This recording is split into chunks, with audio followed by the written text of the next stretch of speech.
ஒரு பெரிய ஆறு, அதை கடந்து அடுத்த பக்கம் போகணும். இந்த பக்கம் 8 பேர் நின்றுட்டு இருக்கிறாங்க. 8 பேரும் சேர்ந்து ஒரு குழுவா வந்திருக்கிறாங்க. இவங்க எல்லாருமே பண்டிதர்கள், குருமார்கள், அதாவது அறிவாளிகள். இவங்க எல்லாரும் அந்த ஆற்றை கடந்து அடுத்த கரைக்கு போகணும். அப்புறம் அங்க இருந்து பக்கத்துல இருக்கிற ஒரு ஊருக்கு போய் சேரணும். கரை ஓரமா ஒரு படகு கட்டி கிடந்தது. அதுல ஏறி உக்காந்தாங்க. அது மூலமா அடுத்த கரைக்கு போய் சேர்ந்தாங்க. அங்க போய் கரையேறின உடனே அவங்களுக்குள்ள ஒரு விவாதம். அறிவாளிகள் இல்லையா, அதனால ஒருத்தர் சொன்னார், இந்த படகு நமக்கு உதவி செஞ்சிருக்குது. அது செஞ்ச உதவி மூலமா தான் நாம 8 பேரும் இந்த ஆற்றை கடந்து இந்த பக்கம் வந்திருக்கிறோம்.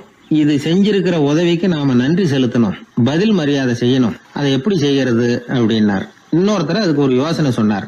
நமக்கு உதவி செஞ்சிருக்கிற இந்த படகுக்கு மரியாதையும் நன்றியும் செலுத்துகிற முறையில அதை நாம எல்லாரும் நம்ம தலைமையில சுமந்துகிட்டு போறதுதான் நியாயம். ஏன்னா நம்ம அது சுமந்தது இல்லையா, அதுக்கு பதிலா நாம அதை சுமக்கணும். அதுதான் சரியான நன்றியா இருக்கும் அப்படின்னார். இதுதான் சரியான யோசனைன்னு எல்லாரும் ஒத்துக்கிட்டாங்க. அவ்வளவுதான். உடனே அந்த படகை தூக்கி தலையில வச்சுக்கிட்டு 8 பேர் நடக்க ஆரம்பிச்சிட்டாங்க. அப்படியே அவங்க போக வேண்டிய கிராமத்துக்கு போய் சேர்ந்தாங்க. அந்த ஊர் மக்களுக்கு இது வேடிக்கையா இருந்தது. ஆச்சரியமா அவங்கள பார்த்தாங்க. ஏங்க எதுக்காக இப்படி செய்யறீங்க அப்படின்னு கேட்டிருக்கிறாங்க. படகுங்கிறது மனிதர்களை கரை சேர்க்கறதுக்காகத்தானே இருக்குது. நாம அதை எதுக்காக சுமக்கணும்? அதை ஆற்றங்கரையிலேயே விட்டுட்டு வந்திருக்கலாமே அப்படின்னாங்க. இதுக்கு அந்த 8 பேர்ல ஒருத்தர் சொன்னாராம், என்ன இப்படி சொல்றீங்க? உங்களுக்கு நன்றி உணர்வே கிடையாதா? நீங்க நன்றி கேட்டவங்களா இருக்கிறீங்க, நாங்க நன்றி உடையவர்களா இருக்கிறோம். நன்றி உடைமை அப்படின்னா என்னன்னு எங்களுக்கு தெரியும். அதனாலதான் எங்களை கரை சேர்த்த படகுக்கு நாங்க நன்றி செலுத்துறோம். இந்த படகு எப்பவும் எங்க தலைமையிலதான் இருக்கும் அப்படின்னார். இது புத்தர் சொன்ன ஒரு கதை. வழி இருக்கு பாருங்க, அதையே முடிவுன்னு நினைச்சு வாழ்நாள் பூரா புடிச்சுக்கிட்டு மனிதர்கள் துன்பப்படுறாங்க அப்படிங்கறது அவருடைய கருத்து. ஒரு மனிதன் ஜபம் பண்றான், வழிபாடு பண்றான், அது மூலமா ஒரு விழிப்புணர்வு கிடைச்சுட்டுதுன்னு வச்சுக்கோங்க. அதுக்கப்புறம் எதுக்கு அந்த ஜபமும் வழிபாடும்? தூக்கி எறிஞ்சிட வேண்டியதானே. ஆனா மனுஷன் அப்படி பண்றது இல்ல. வழிபாட்டையே லட்சியமா வச்சுக்கிட்டு அதையே கெட்டியா புடிச்சுக்குவான். அந்த ஜபத்துக்கு அவன் ஒரு கைதி ஆயிடுறான். அதனால அதை விட்டுட்டு அவனால வெளியில வர முடியல. வழிபாடு மூலமா சாதிச்சுடலாம் அப்படின்னு நினைக்கிறது தப்பு அப்படிங்கிறார் ஓஷோ. ஜபம்ங்கிறது ஒரு முள். காலில் குத்துன முள்ளை எடுக்கிறதுக்கு இன்னொரு முள்ளை பயன்படுத்துறோம். முள்ளை எடுத்தாச்சு, அப்புறம் என்ன? 2 முள்ளையும் வீசி எறிஞ்சிட வேண்டியது தானே. 2 முள்ளுக்குமே இனிமே பிரயோஜனம் இல்லை. பழைய முள் இருந்த இடத்துல புதிய முள்ள குத்தி வச்சா வலிதான் தொடரும். அப்படி செய்யறவன் முட்டாள். ஆனா இப்படிப்பட்ட முட்டாள்களுக்கு உலகத்துல பஞ்சமே இல்லைங்கிறார் அவர். அதனால வழிபாடு, ஜபம் அப்படின்னு எல்லாம் சொல்றோமே, அதையெல்லாம் கூட விழிப்புணர்வோட பயன்படுத்தணும். நம்ம ஆள் ஒருத்தன், அவன் என்னன்னா காலில் ஒரு முள்ளை தைச்சுக்கிட்டான். இன்னொரு முள்ளால அதை எடுத்துக்கிட்டு இருக்கிறான். ரொம்ப நேரமா முயற்சி பண்ணிட்டு இருந்தான். கடைசியா அப்பாடா எடுத்தாச்சு அப்படின்னு சொல்லிவிட்டு மறுபடியும் முள் எடுக்க ஆரம்பிச்சான். என்னப்பா இது, அதுதான் முள்ளை எடுத்துட்டிய, அதுக்கப்புறம் என்னத்துக்கு முயற்சி பண்ணிட்டு இருக்கிறேன்னு கேட்டாங்க. இதுக்கு அவன் சொல்றான், ஏற்கனவே தச்சிருந்த முள்ளை எப்பவோ எடுத்துட்டேன். அதை எடுக்கிறதுக்காக உபயோகப்படுத்திக்கிட்டு இருந்தேனே இன்னொரு முள்ளு, அது இப்ப உள்ள மாட்டிக்கிட்டு இருக்குது. அதனாலதான் மறுபடியும் முதல்ல இருந்து ஆரம்பிக்கிறேன் அப்படின்னா. இப்படி வாழ்க்கையில முதல்ல இருந்து ஆரம்பிக்கிறவர்களும் அதிகம், முதல்லயே இருந்துகிட்டு இருக்கிறவங்களும் அதிகம். வாழ்க்கையில படிப்படியா முன்னேறணும், வாழ்க்கையை புரிஞ்சுக்கிட்டு முன்னேறணும். அதுக்கு இந்த பெரியவர்கள் சொல்லுகிற தத்துவத்தை எல்லாம் சரியா புரிஞ்சுக்கிட்டு அது பிரகாரம் நாம நடக்கணும். ஒரு பெரிய இடத்து பொண்ணு நிறைய படிச்சிருக்கிறா, பட்டங்கள் எல்லாம் வாங்கியிருக்கிறா, வேலைக்கு எதுக்கும் போகல, அதுக்கு அவசியமும் இல்லை. வசதியான குடும்பம். அந்த பொண்ணுக்கு பொழுதுபோக்கு என்ன தெரியுமா? பத்திரிகை படிக்கிறது, தொலைக்காட்சி பார்க்கறது, வானொலி கேட்கறது, இதுதான் பொழுதுபோக்கு. முக்கியமா அதுல வர்ற விளம்பரங்களை கவனிக்கிறது. சந்தைக்கு ஏதாவது புதுசா பொருள் வந்திருந்தா உடனே காரை எடுத்துட்டு போக வேண்டியது, அதை வாங்கிட்டு வந்துட வேண்டியது. ஒரு நாள் அது மாதிரி ஒரு விளம்பரம் கண்ணில் பட்டது. புதுமையான சமையல் செய்யக்கூடிய சாதனம் ஒன்று வந்திருக்கிறதாக செய்தி. உடனே அதை வாங்கணும்னு ஆசை. வழக்கம் போல அன்னைக்கு சாயந்தரமே காரை எடுத்துட்டு புறப்பட்டா. பார்த்தா விலை அதிகம்தான், இருந்தாலும் அதை பத்தியெல்லாம் கவலைப்படல. அதிக விலை கொடுத்து அந்த சமையல் இயந்திரத்தை வாங்கிட்டு வந்துட்டா. ஒரு பெரிய அழகான அட்டைப்பெட்டிக்குள்ள அது இருந்தது. துண்டு துண்டு பாகங்களா அதுக்குள்ள அடுக்கி வைக்கப்பட்டிருந்தது. அதை ஒன்னோட ஒண்ணு சேர்த்து முழு இயந்திரமா ஆக்கிய வேண்டியது நம்ம வேலை. அதெல்லாம் எப்படி ஒண்ணு சேர்க்கறது? அதுக்காக ஒரு கையேடு அது உள்ளே வச்சிருக்கிறாங்க. அந்த பொண்ணு வீட்டுக்கு வந்தா அட்டைப்பூட்டியை பிரிச்சா, ஒவ்வொரு துண்டு பாகத்தை எடுத்து வெளியில வச்சா, பக்கத்துல அந்த விவர புத்தகத்தை வச்சுக்கிட்டா. அது பிரகாரம் அந்த பாகங்களை இணைச்சு பார்த்தா சரியா வரல.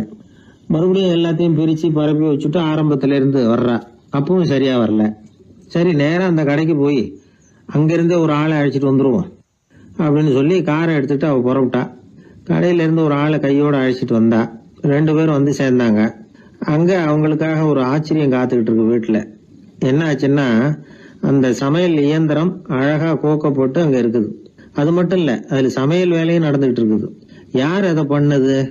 அவளுக்கு ஆச்சரியம். சமையல் வேலை செய்கிற பணிப்பெண் அங்க வந்தா. வேலை செய்யறவோ, நான் தான் அதை செஞ்சேன்னா. அந்த பொண்ணுக்கு படிக்க தெரியாது, பள்ளிக்கூடத்துக்கே போனதில்லை, சமைக்க தெரியும், அவ்வளவுதான். படிப்பறிவு இல்லாத காரணத்தினால அந்த குறிப்பு புத்தகத்தையும் அவளால படிச்சிருக்க முடியாது. எப்படி இதை பொறுத்தனே அப்படின்னு ரொம்ப ஆச்சரியமா கேட்டாவோ. அந்த விவரம் தெரியாத பொண்ணு, பணி பொண்ணு சொல்றா, படிப்பறிவு இல்லாத போது மூளையை பயன்படுத்த வேண்டிய கட்டாயம் ஏற்படுது, வேற ஒண்ணும் இல்ல அப்படின்னாலாம். படிப்பு மூலமா அறிவை சேகரிச்சுக்கலாம், புத்திசாலித்தனத்தை சேகரிக்க முடியாது. தகவல் அறிவுங்கிறது ஞானம் ஆகாது அப்படின்னு சொல்லுவாங்க. அதுதான் இதுல முக்கியம். நம்மாலும் ஒருத்தன் ரயில்ல பிரயாணம் பண்ணா, ராத்திரி பூரா பயணம், விடிஞ்சதும் பார்த்தா அவன் பொட்டியே காணல, யாரை திருடிட்டு போட்டாங்க. அதுக்காக இவன் கவலைப்படணும்ல, கவலைப்படல, சிரிச்சுக்கிட்டு இருக்கிறான். எதிரில் இருந்தவர் கேட்டார், ஏங்க பெட்டியை அவனோ எடுத்துட்டு போட்டானே, அதுக்காக கவலைப்படலையா நீங்க அப்படின்னாரு. நான் எதுக்காக கவலைப்படணும், அதோட சாவி என்கிட்ட தானே இருக்கு அப்படின்னு நானும். இவன் தந்தியை விட வேகமா போகக்கூடியது எது அப்படின்னு கேட்டார் ஒருத்தர். வதந்தின்னார் இன்னொருத்தர். அவர் அப்படி சொன்னதுல ஒன்னும் தப்பு இல்ல. வதந்தி வேகமா பரவறதுக்கு என்ன காரணம்? 1க்கு 2 மிகைப்படுத்தி சொல்ற மனுஷ சுபாவம் ஒரு காரணம், சொல்றத அப்படியே நம்புறது இன்னொரு காரணம். எப்பொருள் யார் யார் வாய் கேட்பினும் அப்பொருள் மெய்ப்பொருள் காண்பது அறிவு அப்படின்னாரு வள்ளுவர். யாரு எதை சொன்னாலும் அதை அப்படியே நம்ப கூடாது, அறிவு வேலை செய்யணும். அதுல எந்த அளவுக்கு உண்மை இருக்குது அப்படின்னு கண்டுபிடிக்கணும். முக்கியமான பொறுப்புல உள்ளவங்களுக்கு எல்லாம் இது ரொம்ப முக்கியமா தேவைப்படுகிற ஒரு தகுதி. ஒரு நாட்டுல ஒரு சாதாரண ஆள் ஒருத்தன் இருந்தான். அவங்கிட்ட ஒரு கழுதை இருந்தது, ரொம்ப பிரியமா வளர்த்தான். அவனுக்கு அது ரொம்ப நெருக்கமான நண்பன். வேற மனுஷங்க யாரும் கிடைக்கல போல இருக்குது. அந்த கழுதைக்கு கந்தர்வசேனன் அப்படின்னு பேர் வச்சான். அந்த பேரை சொல்லிதான் அவன் அதை கூப்பிடுறது வழக்கம். அவ்வளவு பிரியமா வளர்த்த அந்த கழுதை ஒரு நாள் திடீர்னு செத்து போச்சு. எப்படி இருக்கும் அவனுக்கு? ரொம்ப சங்கடப்பட்டான், சாப்பிட கூட பிடிக்கல. அவனுக்கு முகத்தை வந்து மூணு வச்சுக்கிட்டு அவன் பாட்டு உட்காந்துருக்கிறான். இந்த நேரம் பார்த்து அவனுக்கு வேண்டியப்பட்ட ஒருத்தன் அந்த பக்கமா வந்தான். அவனை பார்த்தான். ஏன்டா அப்படி உட்காந்துருக்கிற அப்படின்னு கேட்டான். கந்தர்வசேனை செத்து விட்டதா சொல்லி குலுங்கி அழ ஆரம்பிச்சுட்டான் இவன். கந்தர்வசேனன் யாருன்னு கேட்டான் இவன். அப்படி கேட்ட உடனே அவன் இன்னமும் சத்தம் போட்டு ஒவ்வொன்னு கத்த ஆரம்பிச்சுட்டான். துக்கம் அதிகமாயிட்டுது. அவன் அழற வேகத்தை பார்த்ததும், சரி கந்தர்வசேனன்கிறது முக்கியமான ஒரு பெரிய மனுஷன் போல இருக்கு அப்படின்னு இவன் முடிவு பண்ணிட்டான். நம்ம ஃப்ரெண்டோட துக்கத்தை நாமளும் பகிர்ந்துக்கணும்னு நினைச்சான். உடனே தலையை மொட்டை அடிச்சுக்கிட்டான், மீசை எடுத்துட்டான், கருப்பு உடை போட்டுக்கிட்டான். கந்தர்வசேனன் இறந்த செய்தி இப்படி காத்து வாக்குல பரவ ஆரம்பிச்சது ஊர் பூரா. ஊர்ல உள்ளவங்க எல்லாம் இந்த செய்தியை கேட்டதும் அவங்களும் தலையை மொட்டை அடிச்சுக்கிட்டு கருப்பு துணி போட்டுக்க ஆரம்பிச்சுட்டாங்க. ஒரே நாள்ல நகரம் பூராவும் துக்கத்துல ஆழ்ந்து போச்சு. எங்க பார்த்தாலும் மொட்டை தலை, கருப்பு துணி. அந்த நாட்டு அமைச்சர் இதை பார்த்தார். ஜனங்கள் எல்லாம் வருத்தமா இருக்கிறாங்களே அப்படின்னு நினைச்சு சில பேரை கூப்பிட்டு விசாரிச்சார், என்ன விஷயம் அப்படின்னு. கந்தர்வசேனன் செத்துட்டார், அதனாலதான் இப்படி துக்கம் அனுஷ்டிக்கிறோம் அப்படின்னாங்க. அவராவது கொஞ்சம் யோசனை பண்ணி பார்த்திருக்கலாம்ல. கந்தர்வசேனன்னு சொல்றீங்களே, யார் அது அப்படின்னு விசாரிக்கலாம்ல. விசாரிக்கல. மக்கள் துயரத்துல நாமளும் பங்கு எடுத்துக்கணும் அப்படின்னு தான் அவர் நினைச்சார். அவரும் உடனே மொட்டை அடிச்சுக்கிட்டு கருப்பு சட்டை போட்டு ஆரம்பிச்சுட்டார். அமைச்சர் இப்படி இருக்காருங்கிற செய்தி அரசருக்கு எட்டுச்சு. அவர் என்ன பண்ணாரு, அவரும் மொட்டை போட்டுக்கிட்டு தூக்கம் அனுஷ்டிக்க ஆரம்பிச்சுட்டார். அன்னைக்கு ராத்திரி ராஜா மொட்டை தலையோட அந்த புறத்துக்கு வரார், முகத்தை முன்னு வச்சுக்கிட்டு. ராணி பார்த்தாங்க. என்னங்க இது, என்ன விஷயம், உங்க துக்கத்துக்கு என்ன காரணம்னு கேட்டாங்க. ராஜா ரொம்ப கவலையோட, கந்தர்வசேனன் செத்துட்டாராம், ஜனங்கள்லாம் வருத்தத்துல இருக்கிறாங்க, அதனால நானும் அவங்களோட துக்கத்துல பங்கெடுத்துக்கிறேன், ஒரு ராஜாவோட கடமை இல்லையா அது அப்படின்னார். அது சரி, கந்தர்வசேனன் யாரு, உங்க அப்பாவா அண்ணனா, எதுக்காக தலையை மொட்டை அடிச்சிங்க அப்படின்னு கேட்டாங்க ராணி. அதுக்கப்புறம் தான் ராஜா யோசிக்க ஆரம்பிச்சார். ஆமா, அதுவும் சரிதானே, நாம என்னத்துக்கு அவசரப்பட்டு இப்படி பண்ணோம் அப்படின்னு சொல்லி நினைச்சுக்கிட்டு அதுக்கப்புறம் அமைச்சரை கூப்பிட்டார். அப்புறம் விவரம் கேட்டார். யாருங்க இது கந்தர்வசேனங்கிறது யாருன்னு கேட்டார். அவரும் அதுக்கப்புறம் தான் யோசிக்க ஆரம்பிச்சார். அவரு ஜனங்களை கூப்பிட்டு விசாரிச்சார். ஒவ்வொருத்தரா விசாரிச்சுக்கிட்டே கடைசியா அந்த ஆளுகிட்ட போய் சேர்ந்தாங்க. கந்தர்வசேனன் யாருன்னு கேட்டாங்க. என்னோட கழுதைன்னாங்க. ராஜாவும் மந்திரியும் தலையை தொங்க போட்டுக்கிட்டாங்க. எல்லாரும் சொல்றதையும் கண்ணை மூடிட்டு நம்ப ஆரம்பிச்சா கதை இப்படிதான் போய் முடியும். இந்த காலத்துல எல்லாம் சில பேர் சொல்ற விஷயம் கப்சா மாதிரி இருக்கும், ரீல் விடுறார் அப்படின்னு நினைப்போம். ஆனா அதுலயும் உண்மை இருக்கும். ஒருத்தர் ரொம்ப பெருமையா சொன்னார், சார் 10 பேர் ஒரே குடையில வந்தோம் சார், ஒரு சொட்டு தண்ணி கூட எங்க யார் மேலயும் படல சார் அப்படின்னார். 10 பேர் ஒரே குடையில வந்திருக்கிறாங்க, ஒரு சொட்டு தண்ணி கூட மேல படலையா, பெருமையா சொன்னார். அது எப்படிங்கன்னு கேட்டோம். அவர் சொல்றாரு, ஏன்னா அப்ப மழையே பெய்யல சார் அப்படின்னார். நம்ம உடம்புல ரத்த அழுத்தம் இருக்குதே, அது நல்லதா கெடுதலாம். உடனே அது கெடுதல்னு தான் சொல்லுவோம். ஆனா உண்மை அது இல்லை. இயற்கையா உள்ள ரத்த அழுத்தம் நம்ம உடம்புக்கு தேவையான ஒண்ணு. அந்த அழுத்தம் அதிகமா போனாதான் கெடுதல். அததான் நாம பிபின்னு சொல்றோம். ஆனா அது உண்மையிலேயே உயர் ரத்த அழுத்தம், ஹைப்பர் டென்ஷன். இதயம்ங்கிறது ஓயாம வேலை செஞ்சுக்கிட்டு இருக்கிற ஒரு பம்பு. இதயம் சுருங்கி ரத்தத்தை பம்பு செய்யறப்போ ரத்த அழுத்தம் கூடுதலா இருக்கும். இதுக்கு பேரு சிஸ்டாலிக் பிளட் பிரஷர் அப்படின்னு பேர். இதயம் விரிந்த நிலைக்கு திரும்புறப்போ ரத்த அழுத்தமும் குறையுது. இதுக்கு பேரு டயஸ்டாலிக் பிளட் பிரஷர் அப்படின்னு பேர். இப்படி இது மாறி மாறி இருக்கும். இந்த பிபி 140 90 இப்படின்லாம் சொல்றாங்கல்ல, இதுதான். சீரா இருக்க வேண்டிய ரத்த அழுத்தம் ஒரு அளவுக்கு மேல அதிகரிச்சுட்டா ஆபத்து ஆரம்பம்னு அர்த்தம். சரி, இந்த உயர் ரத்த அழுத்தம் உண்டாகிறதுக்கு என்ன காரணம்? இதனாலதான் இது வருதுன்னு ஒரு காரணத்தை குறிப்பிட்டு சொல்ல முடியாது. ஆனா வம்சாவளி காரணம், ரொம்ப டென்ஷனான சூழ்நிலையில வேலை செய்யறது, உடம்பு குண்டா இருக்கிறது, இதெல்லாம் இந்த ஹை பிபிக்கு துணை செய்யுது. அப்படிதான் எடுத்துக்க வேண்டியிருக்குது. இது கிருமியினால ஏற்படுற வியாதி இல்லை, உடம்புல ஏற்படுற ஒரு பழுது, அவ்வளவுதான். 40 வயசுக்கு மேலதான் பொதுவா இது பாதிக்கும். அதெல்லாம் சரி, ஒருத்தருக்கு உயர் ரத்த அழுத்தம் இருக்குது, அதை கட்டுப்படுத்துறதுக்கு வழி ஏதாவது உண்டா அப்படின்னா உண்டு. மருந்து கொடுத்தும் சரி பண்ணலாம். மருந்து இல்லாத சிகிச்சை முறைகளும் இருக்குது. இப்ப மருந்து சாப்பிடுறதுன்னா டாக்டர் கிட்ட போயிடலாம். அதுக்கு இப்ப சுமாரா 30 விதமான மருந்துகள் இருக்குதான். மருந்தோட உடல் கட்டுப்பாடும் மனக்கட்டுப்பாடும் சேர்ந்ததுன்னா ரொம்ப விசேஷம். அது இருக்கட்டும், மருந்து இல்லாம நாம செய்ய வேண்டியது என்ன, அதை தெரிஞ்சுக்குவோம். முதல்ல சீரான உடற்பயிற்சி, வாக்கிங் ரொம்ப நல்லது. மனசை அமைதிப்படுத்துறதுக்கு யோகாசனம், ஆழ்நிலை தியானம், இது மாதிரியான பயிற்சிகள் நல்லது. ஒரு காலத்துல யோகாசனம் பண்ணுங்க, தியானம் பண்ணுங்கன்னு சொன்னா ஒரு மாதிரியா பார்த்தாங்க. இப்ப மருத்துவ நிபுணர்களே அதெல்லாம் ரொம்ப அவசியம்தான் அப்படின்னு சொல்றாங்க.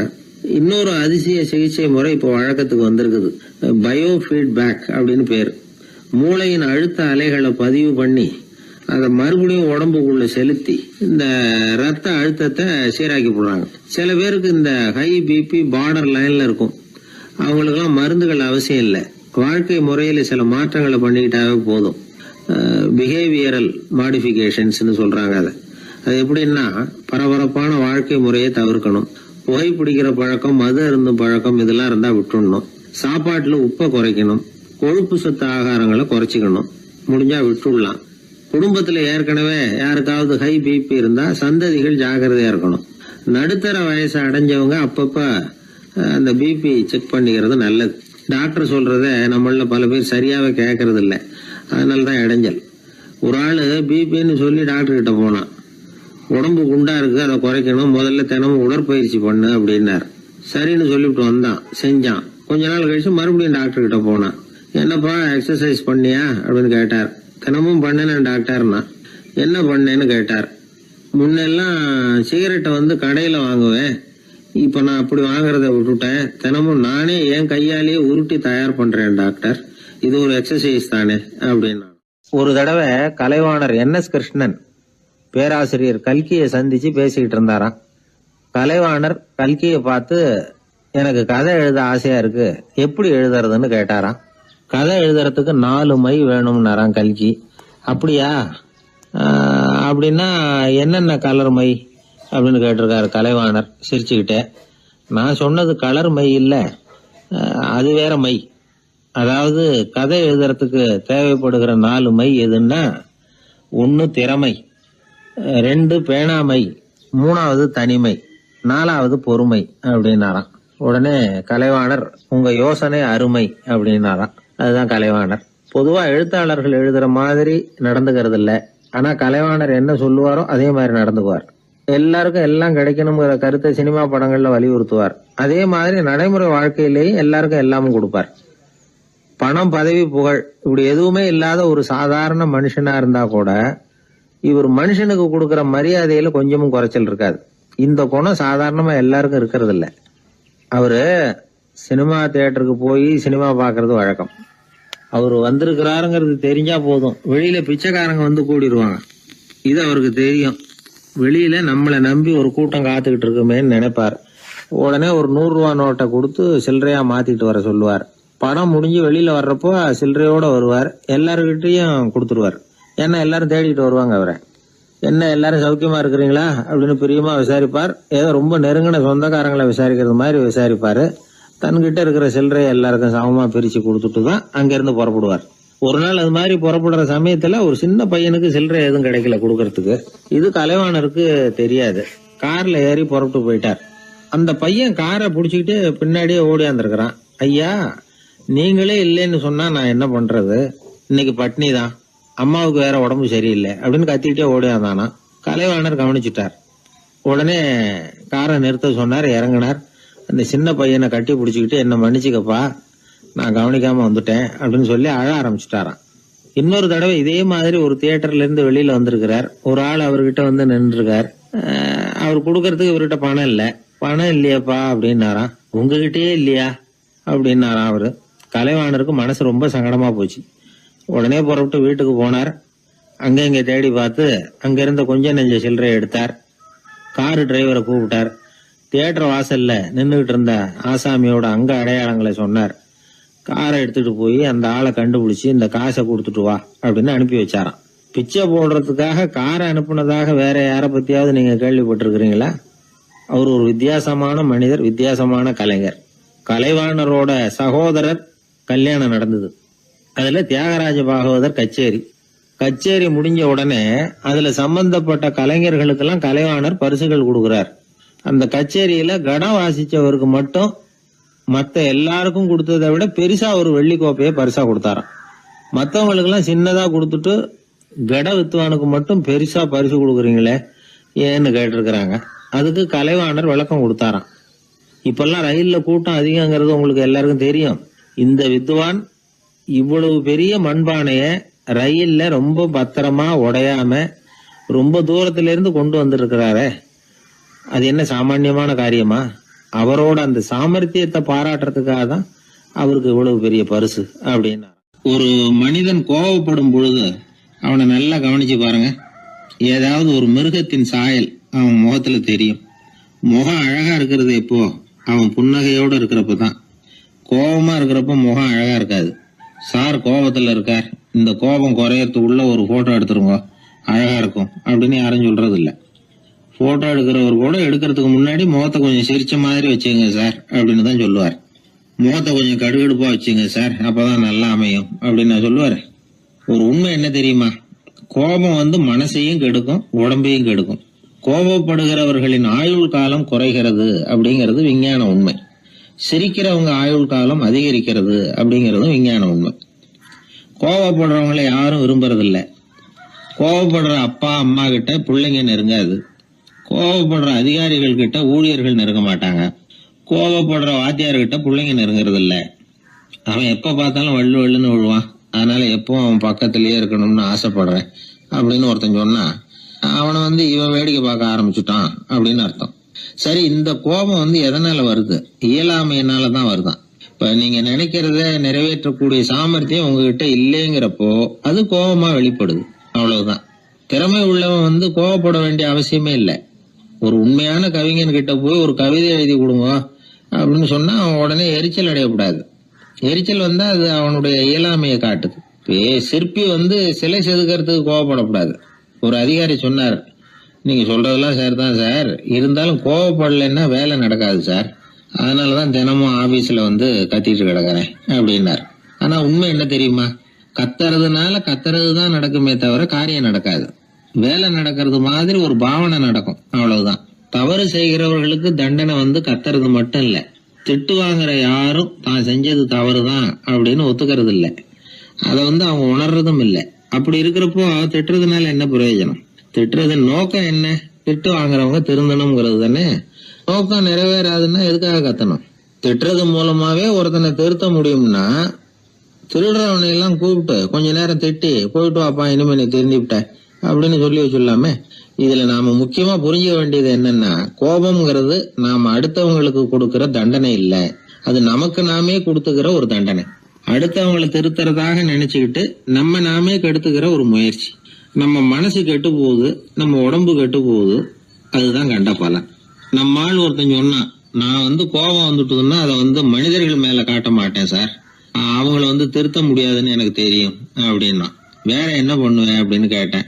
பாத்திரங்கள் பேர்ல காட்டுவேன், வீட்டுல இருக்கிற பாத்திரங்களை எல்லாம் எடுத்து வெளியில வீசி எறிவேன் அப்படின்னா. அதனால கோபம் குறைஞ்சுதா அப்படின்னு கேட்டாங்க. எனக்கு குறைஞ்சுது, ஆனா எதிர்த்த வீட்டுக்காரனுக்கு அதிகமாயிட்டுதுன்னு நானும். அது எப்படிறான்னு கேட்டிருக்காங்க. நான் எனக்கு கோபம் வந்த உடனே நேரம் அவங்க வீட்டுக்குள்ள போய் அங்க இருக்கிற பாத்திரங்களை தான் எடுத்து வெளியில வீசி எறிகிறேன் அப்படின்னா. ஒரு வெளி தேசத்துல இருந்து ஒருத்தர் நம்ம நாட்டுக்கு வந்தார். இங்க ஒருத்தர் அவரை அன்பா கூப்பிட்டு உபசரிச்சார். ஒரு ஆரஞ்சு பழத்தை அவர்கிட்ட கொடுத்தார். கொடுத்து சாப்பிட சொன்னார். அவர் அதை வாங்கினார். அதை அப்படியும் அப்படியும் புரட்டி பார்த்தார். அவருக்கு ஒன்னும் புரியல. ஏன்னா அவர் தேசத்துல அது இல்ல போல இருக்கு. என்ன செய்யறதுன்னு அவருக்கு ஒன்னும் புரியல. அப்படியே கடிச்சு பார்த்தார். கசப்பா இருந்தது. தூக்கி எறிஞ்சுட்டார். அதை ஏன் தூக்கி எறிஞ்சுட்டீங்கன்னு கேட்டார் இவர். கசக்குது, அதை எப்படி சாப்பிடுறது அப்படின்னாரு அவரு.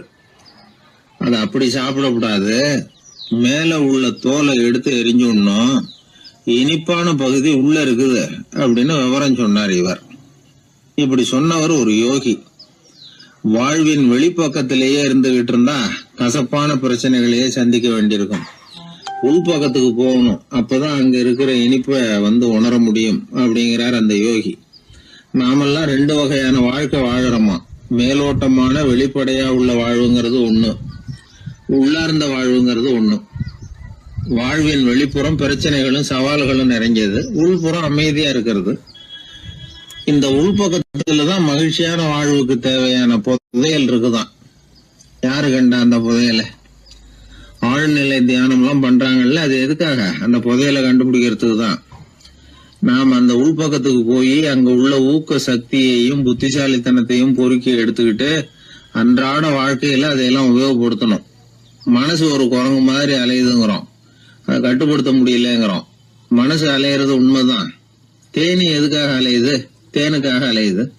அது மாதிரிதான் மனசும் அலையுது. மகிழ்ச்சி, சாந்தி இதுகளை தேடி அலையுது. மனசை உள்பக்கமா அலைய விடணும். மகிழ்ச்சியான வாழ்வுக்கு என்னென்ன தேவைங்கிறதே இந்த யோகி சொல்றார். ஊக்கம், புத்திசாலித்தனம், அமைதி, சாந்தம். இது எல்லாம் நம்ம கிட்ட நமக்குள்ளேயே இருக்குது. அதனாலதான் சொர்க்கம் நமக்குள்ளே இருக்குன்னு சொல்றது. புதையல நமக்குள்ளேயே வச்சுக்கிட்டு அதை தேடி புலம்பிக்கிட்டு இருக்கிறது ரொம்ப வேடிக்கைங்கிறார் அவர். இதெல்லாம் கேட்கறப்போ உங்கள பல பேருக்கு கோபம் கூட வரலாம். என்ன சார் இது, இன்று ஒரு தகவல்ல ஏதாவது உபயோகமா சொல்லுவீங்கன்னு பார்த்தா இன்னமும் தத்துவம் எல்லாம் பேசிக்கிட்டு இருக்கிறீங்களேன்னு நினைக்கலாம் நீங்க. இதுவும் உபயோகமான விஷயம்தான். நாம தியானம் அது இதுன்னு எதுவும் பண்ணலன்னா கூட மனசுல அழுத்தமோ இறுக்கமோ இல்லாம எப்பவும் சந்தோஷமா இருக்கிறதுக்கு பழகிட்டா அதுவே போதும். ஏன்னா மன இறுக்கத்தினாலேயே ஏகப்பட்ட நோய்கள் வருதான். பெருவாரியான உடம்பு கோளாறுகளுக்கு வாழ்க்கையின் விரக்தியாலேயும் தோல்விகளாலேயும் ஏற்படுற மன இறுக்கம்தான் காரணம்ங்கிறது மருத்துவ ஆராய்ச்சி முடிவு. நான் இறுக்கம் இல்லாம இருக்கிறதுக்கு தான் பிரியப்படுறேன், இந்த சமூகம் அதுக்கு இடம் கொடுக்கலையே, என்ன பண்றது அப்படிங்கிறது சில பேரோட கேள்வி.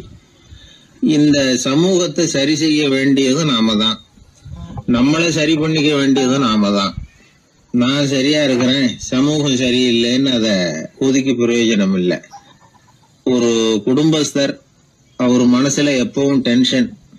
அவர் டென்ஷன் இல்லாம இருக்கிறதுக்கு பழகிக்கிட்டார். அதுக்கப்புறமா அவர் சொல்லுவார், நான் ஒன்னும் ஆழ்நிலை தியானம்லாம் பண்ணல, இருந்தாலும் என் மனசு எப்பவும் அமைதியா தான் இருக்குது.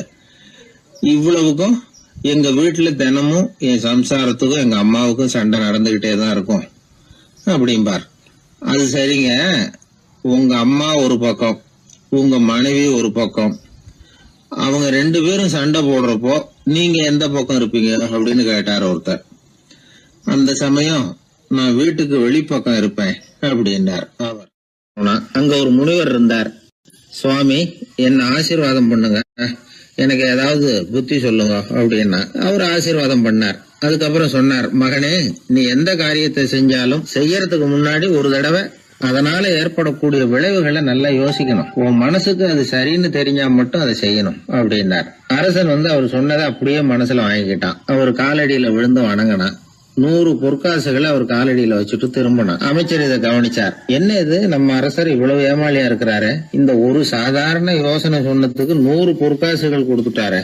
அமைச்சர் இப்படி நினைக்கிறது அவர் முகத்தை பார்த்ததுமே அரசனுக்கு புரிஞ்சுட்டுது. இருந்தாலும் அதை பத்தி ஒன்னும் கேட்டுக்கல. 2 பேரும் திரும்பி அரண்மனைக்கு வந்து சேர்ந்தாங்க. அதுக்கப்புறம் அந்த அரசன் என்ன பண்ணான் தெரியுமா? காட்டுல முனிவர் சொன்ன அந்த புத்திமதியை ஒரு கல்லுல கல்வெட்டா செதுக்கணும்.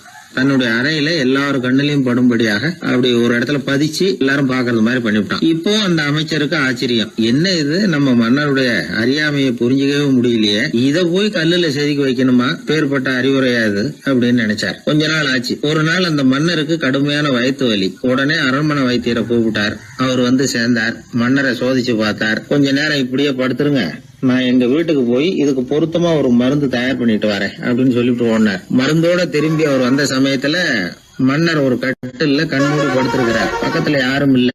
வைத்தியர் வந்தார். ஒரு சின்ன கோப்பையில கொஞ்சம் மருந்தை ஊத்தினார். அப்படியே அங்க சுத்தி முத்தி பார்த்தார். ஏதோ ஒரு பொடியை வந்து அதுல கலந்தார். கலந்து எடுத்துக்கிட்டு மன்னரை நெருங்கினார். கொஞ்சம் யோசனை பண்ணார். அப்புறம் திரும்பி போனாரு. கையில இருந்த மருந்து அப்படியே கீழே கொட்டிவிட்டு வந்தார். அந்த கோப்பையை நல்லா கழுவி சுத்தம் பண்ணி விட்டு மறுபடியும் கொஞ்சம் மருந்தை ஊத்திட்டு வந்தார். அதுக்கப்புறம் மன்னா அப்படின்னு சொல்லி மெதுவா கூப்பிட்டாரு. இவர் எழுந்திருச்சார். அப்புறம் இவரு சொன்னார், மன்னர், வைத்தியரே, நான் வந்து கண்ணை மூடிக்கிட்டு இருந்தாலும் அப்பப்ப கவனிச்சுக்கிட்டு தான் இருந்தேன். முதல்ல எதையோ கலந்தீங்க, அப்புறம் அதை கொட்டிவிட்டு வேற என்ன விஷயம், உண்மையை சொல்லுங்க அப்படின்னு மிரட்டினார். வைத்தியர் மிரண்டு போட்டார். அப்படின்னு மன்னருடைய காலில் விழுந்தார். அதுக்கப்புறம் உண்மையை சொன்னார். மகாராஜா, உங்களுடைய படை தளபதி உங்களை கொல்றதுக்காக சதி பண்ணார். விஷம் கலந்து கொடுக்கும்படியாக சொன்னார். வெகுமதி நிறைய தர்றேன்னார். நானும் சரின்னு சொல்லிவிட்டு இங்க வந்தேன். அவர் கொடுத்த விஷப்பொடிய மருந்துல கலந்தேன். எடுத்துக்கிட்டு உங்ககிட்ட வந்தப்போ எதிரில நீங்க வச்சிருக்கிற அந்த கல்வெட்டு வாசகம் கண்ணுல போட்டது. எந்த காரியத்தை செஞ்சாலும் அதோட விளைவுகளை பத்தி யோசிக்க சொல்லிச்சு அந்த வாசகம். யோசனை பண்ணுனேன், என் உயிருக்கே ஆபத்துங்கிறத புரிஞ்சுக்கிட்டேன். உடனே திரும்பி போய் அதை கொட்டி கழுவி விட்டு வேற நல்ல மருந்தா ஊத்திக்கிட்டு வர்றேன் அப்படின்னார். இப்ப அந்த மன்னர் அமைச்சரை கூப்பிட்டார். பாத்தீங்களா, இந்த புத்திமதிய அன்னைக்கு நீங்க அலட்சியமா நினைச்சீங்க, இன்னைக்கு அதுதான் என் உயிரை காப்பாத்தி இருக்குது அப்படின்னார். அமைச்சர் தலையை குனிஞ்சுக்கிட்டாராம். அதனால பெரியவர்கள் நமக்கு சொல்ற புத்திமதி சாதாரணமா தான் தெரியும். அதுக்காக நாம வந்து அதை அலட்சியம் பண்ணிடக்கூடாது. இந்த காலத்துல ஒருத்தன் ஒரு சாமியார் கிட்ட போனா ஒரு 1000 ரூபாய அவர் காலடியில வச்சுட்டு திரும்பி வந்தான். எதுக்கு அதுன்னு கேட்டேன். இன்னைக்கு நான் இந்த அளவுக்கு நல்லபடியா இருக்கிறதுக்கு அவர் தான் காரணம். ஏற்கனவே ஒரு தடவை இவர்கிட்ட வந்து புத்தி சொல்லுங்கன்னு கேட்டேன், மாட்டேன்னு விட்டார். அன்னைக்கு அவர் ஏதாவது எனக்கு புத்தி சொல்லி நான் அது பிரகாரம் நடந்திருந்தேன்னா இன்னைக்கு நான் வீணா போயிருப்பேன். அதுக்காக ஒரு நன்றியை தெரிவிக்கிறதுக்காக தான் இன்னைக்கு வந்தேன், இந்த காணிக்கையை செலுத்துறேன் அப்படின்னு சொல்லிவிட்டு அவன் பாட்டு தெருவில் இறங்கி நடந்து போனான். உழைப்பும் நேர்மையும் உயர்வதற்கு வழிகள். அதை விட்டுட்டு உட்கார்ந்த இடத்துல இருந்துகிட்டே உயர போகணும் அப்படின்னு ஆசைப்படக்கூடாது. பல பேர் அப்படிதான் கற்பனை பண்றாங்க. அந்த கற்பனையிலேயே பாதி வாழ்க்கை ஓடி போடுது. உழைப்புங்கிற வழியையும் நேர்மைங்கிற வழியையும் ஒதுக்கிவிட்டு குறுக்கு வழியில ஓட நினைக்கிறவங்க குப்புற விழுந்துடுறாங்க. எந்த தொழிலை நாம செய்தாலும் சரி, அந்த தொழிலுக்குரிய பெருமையை நாம புரிஞ்சுக்கிட்டு அதுல ஈடுபடணும். அப்படி இல்லாம என்ன சார் பொழப்புது, இந்த தொழிலை மனுஷன் செய்வானா அப்படி புலம்பிக்கிட்டே இந்த தொழிலையே செஞ்சுக்கிட்டு இருக்கிறவங்க நம்மள பல பேர் உண்டு. செய்யும் தொழிலே தெய்வம் அப்படின்னு சொல்றாங்கல்ல, அப்படி சொல்றது எதுக்காக? அந்த அளவுக்கு அதுல ஒரு ஈடுபாடு வேணுங்கிறதுக்காக தான். ஒரு பெரிய மலைப்பகுதி, அந்த மலை அடிவாரத்துல ஒரு சிற்பி உட்காந்து ஒரு சிலையை வடிச்சுக்கிட்டு இருக்கிறான். கையில ஒரு சின்ன உளிய வச்சுக்கிட்டு ஒரு பெரிய கருங்கல் பாறையை கொஞ்சம் கொஞ்சமா உடைச்சுக்கிட்டு இருக்கான். ஒரு சிற்பத்தை வடிக்கிறதுங்கிறது அவ்வளவு உன்னதமான ஒரு தொழிலா? எல்லாராலையும் முடியுமா அது? அப்படி இருந்தும் அந்த சிற்பிக்கு மன நிறைவில்லை. அவன் நினைக்கிறான், இந்த கடுமையான வெயில்ல உட்கார்ந்து வேலை செய்யறது எவ்வளவு கஷ்டம். நாம ஒரு சிற்பியா இருக்கிறதுனால தானே சூரியன் கடுமையான வெப்ப கதிர்களை நம்ம மேல வீசுறான். நாமளே அந்த சூரியனா இருந்துட்டா இந்த கஷ்டம் இருக்காதே. நம்மளை கஷ்டப்படுத்துறவன் நம்மளை விட வலிமை உள்ளவன், அதனால நாம அவனா மாறி விடுறதுதான் நல்லது அப்படின்னு அந்த சிற்பி யோசனை பண்ணான். அவன் எண்ணம் உடனே நிறைவேறிட்டுது. இயற்கைங்கிற மாபெரும் சக்தி அவனை ஒரு சூரியனா மாத்தி விட்டுது. சிற்பி இப்போ ஒரு சூரியனா மாறினான். இனிமே இந்த உலகத்துல நம்மளை விட வலிமை உள்ளவன் வேற யாரும் கிடையாது அப்படின்னு நினைக்க ஆரம்பிச்சுட்டான். அவனுக்கு மகிழ்ச்சியா இருந்தது. அந்த மகிழ்ச்சி அதிக நேரம் நீடிக்கல. ஏன்னா கொஞ்ச நேரத்துல ஆகாயத்துல கரிய மழை மேகங்கள் அப்படியே சூழ்ந்து வந்தது. சூழ்ந்து வந்த மேகங்கள் சூரியனை மறைக்க ஆரம்பிச்சது. இப்போ சூரியனா இருந்த அந்த சிற்பி நினைச்சு பாக்குறான், என்ன இது, என்னையே இந்த மேகம் மூடி மறைக்குதுன்னா அது என்னை விட பெரிய ஆளாதான் இருக்கணும். அதனால இனிமே நாம சூரியனா இருக்கக்கூடாது, நாம மேகமா தான் இருக்கணும், அதுதான் கௌரவம் அப்படின்னு நினைக்க ஆரம்பிச்சிட்டான். இப்பவும் பாருங்க, இயற்கை அவனுடைய ஆசையை நிறைவேற்றி வச்சுது. சூரியனா இருந்த சிற்பி மேகமா மாறினான்.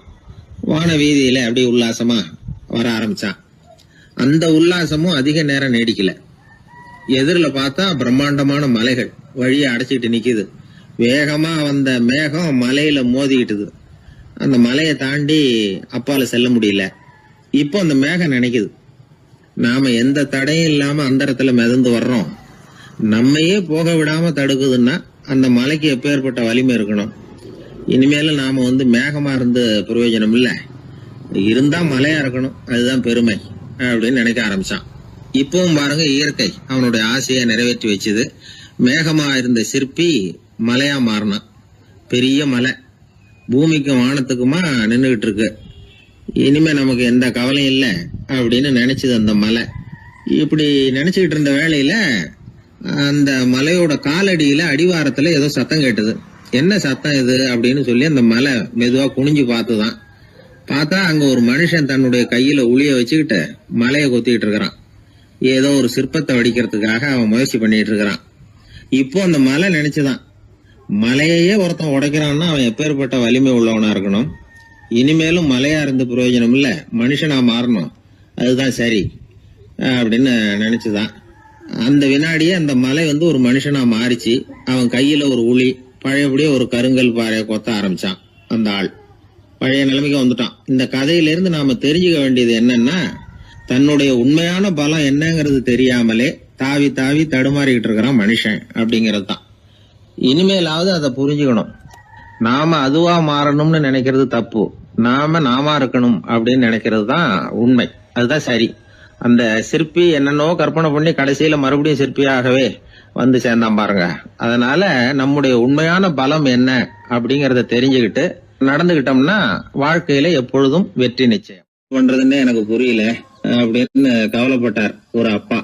என்ன பண்றது, அப்பாவோட குணம் கொஞ்சமாவது பிள்ளைக்கும் இருக்கதானே செய்யும்னா, அட போங்க சார், அவனை அடக்கிறதுக்கு ஏதாவது வழி சொல்லுவீங்கன்னு பார்த்தா நீங்க என்னோட சரித்திரத்தை புரட்ட ஆரம்பிச்சுட்டீங்களே. அப்புறம் கேட்டேன் அவரை, சரி பையன் அடம் பண்ணா அவனை நீங்க எப்படி அடக்குறீங்க அதை சொல்லுங்க முதல்ல, அதுக்கப்புறம் என் யோசனையை சொல்றேன் அப்படின்னு. அவரு சொன்னார், வேற என்ன பண்ணுவேன், மிரட்டுவேன், அடிப்பேன், அவ்வளவுதான் எனக்கு தெரியும்னாரு.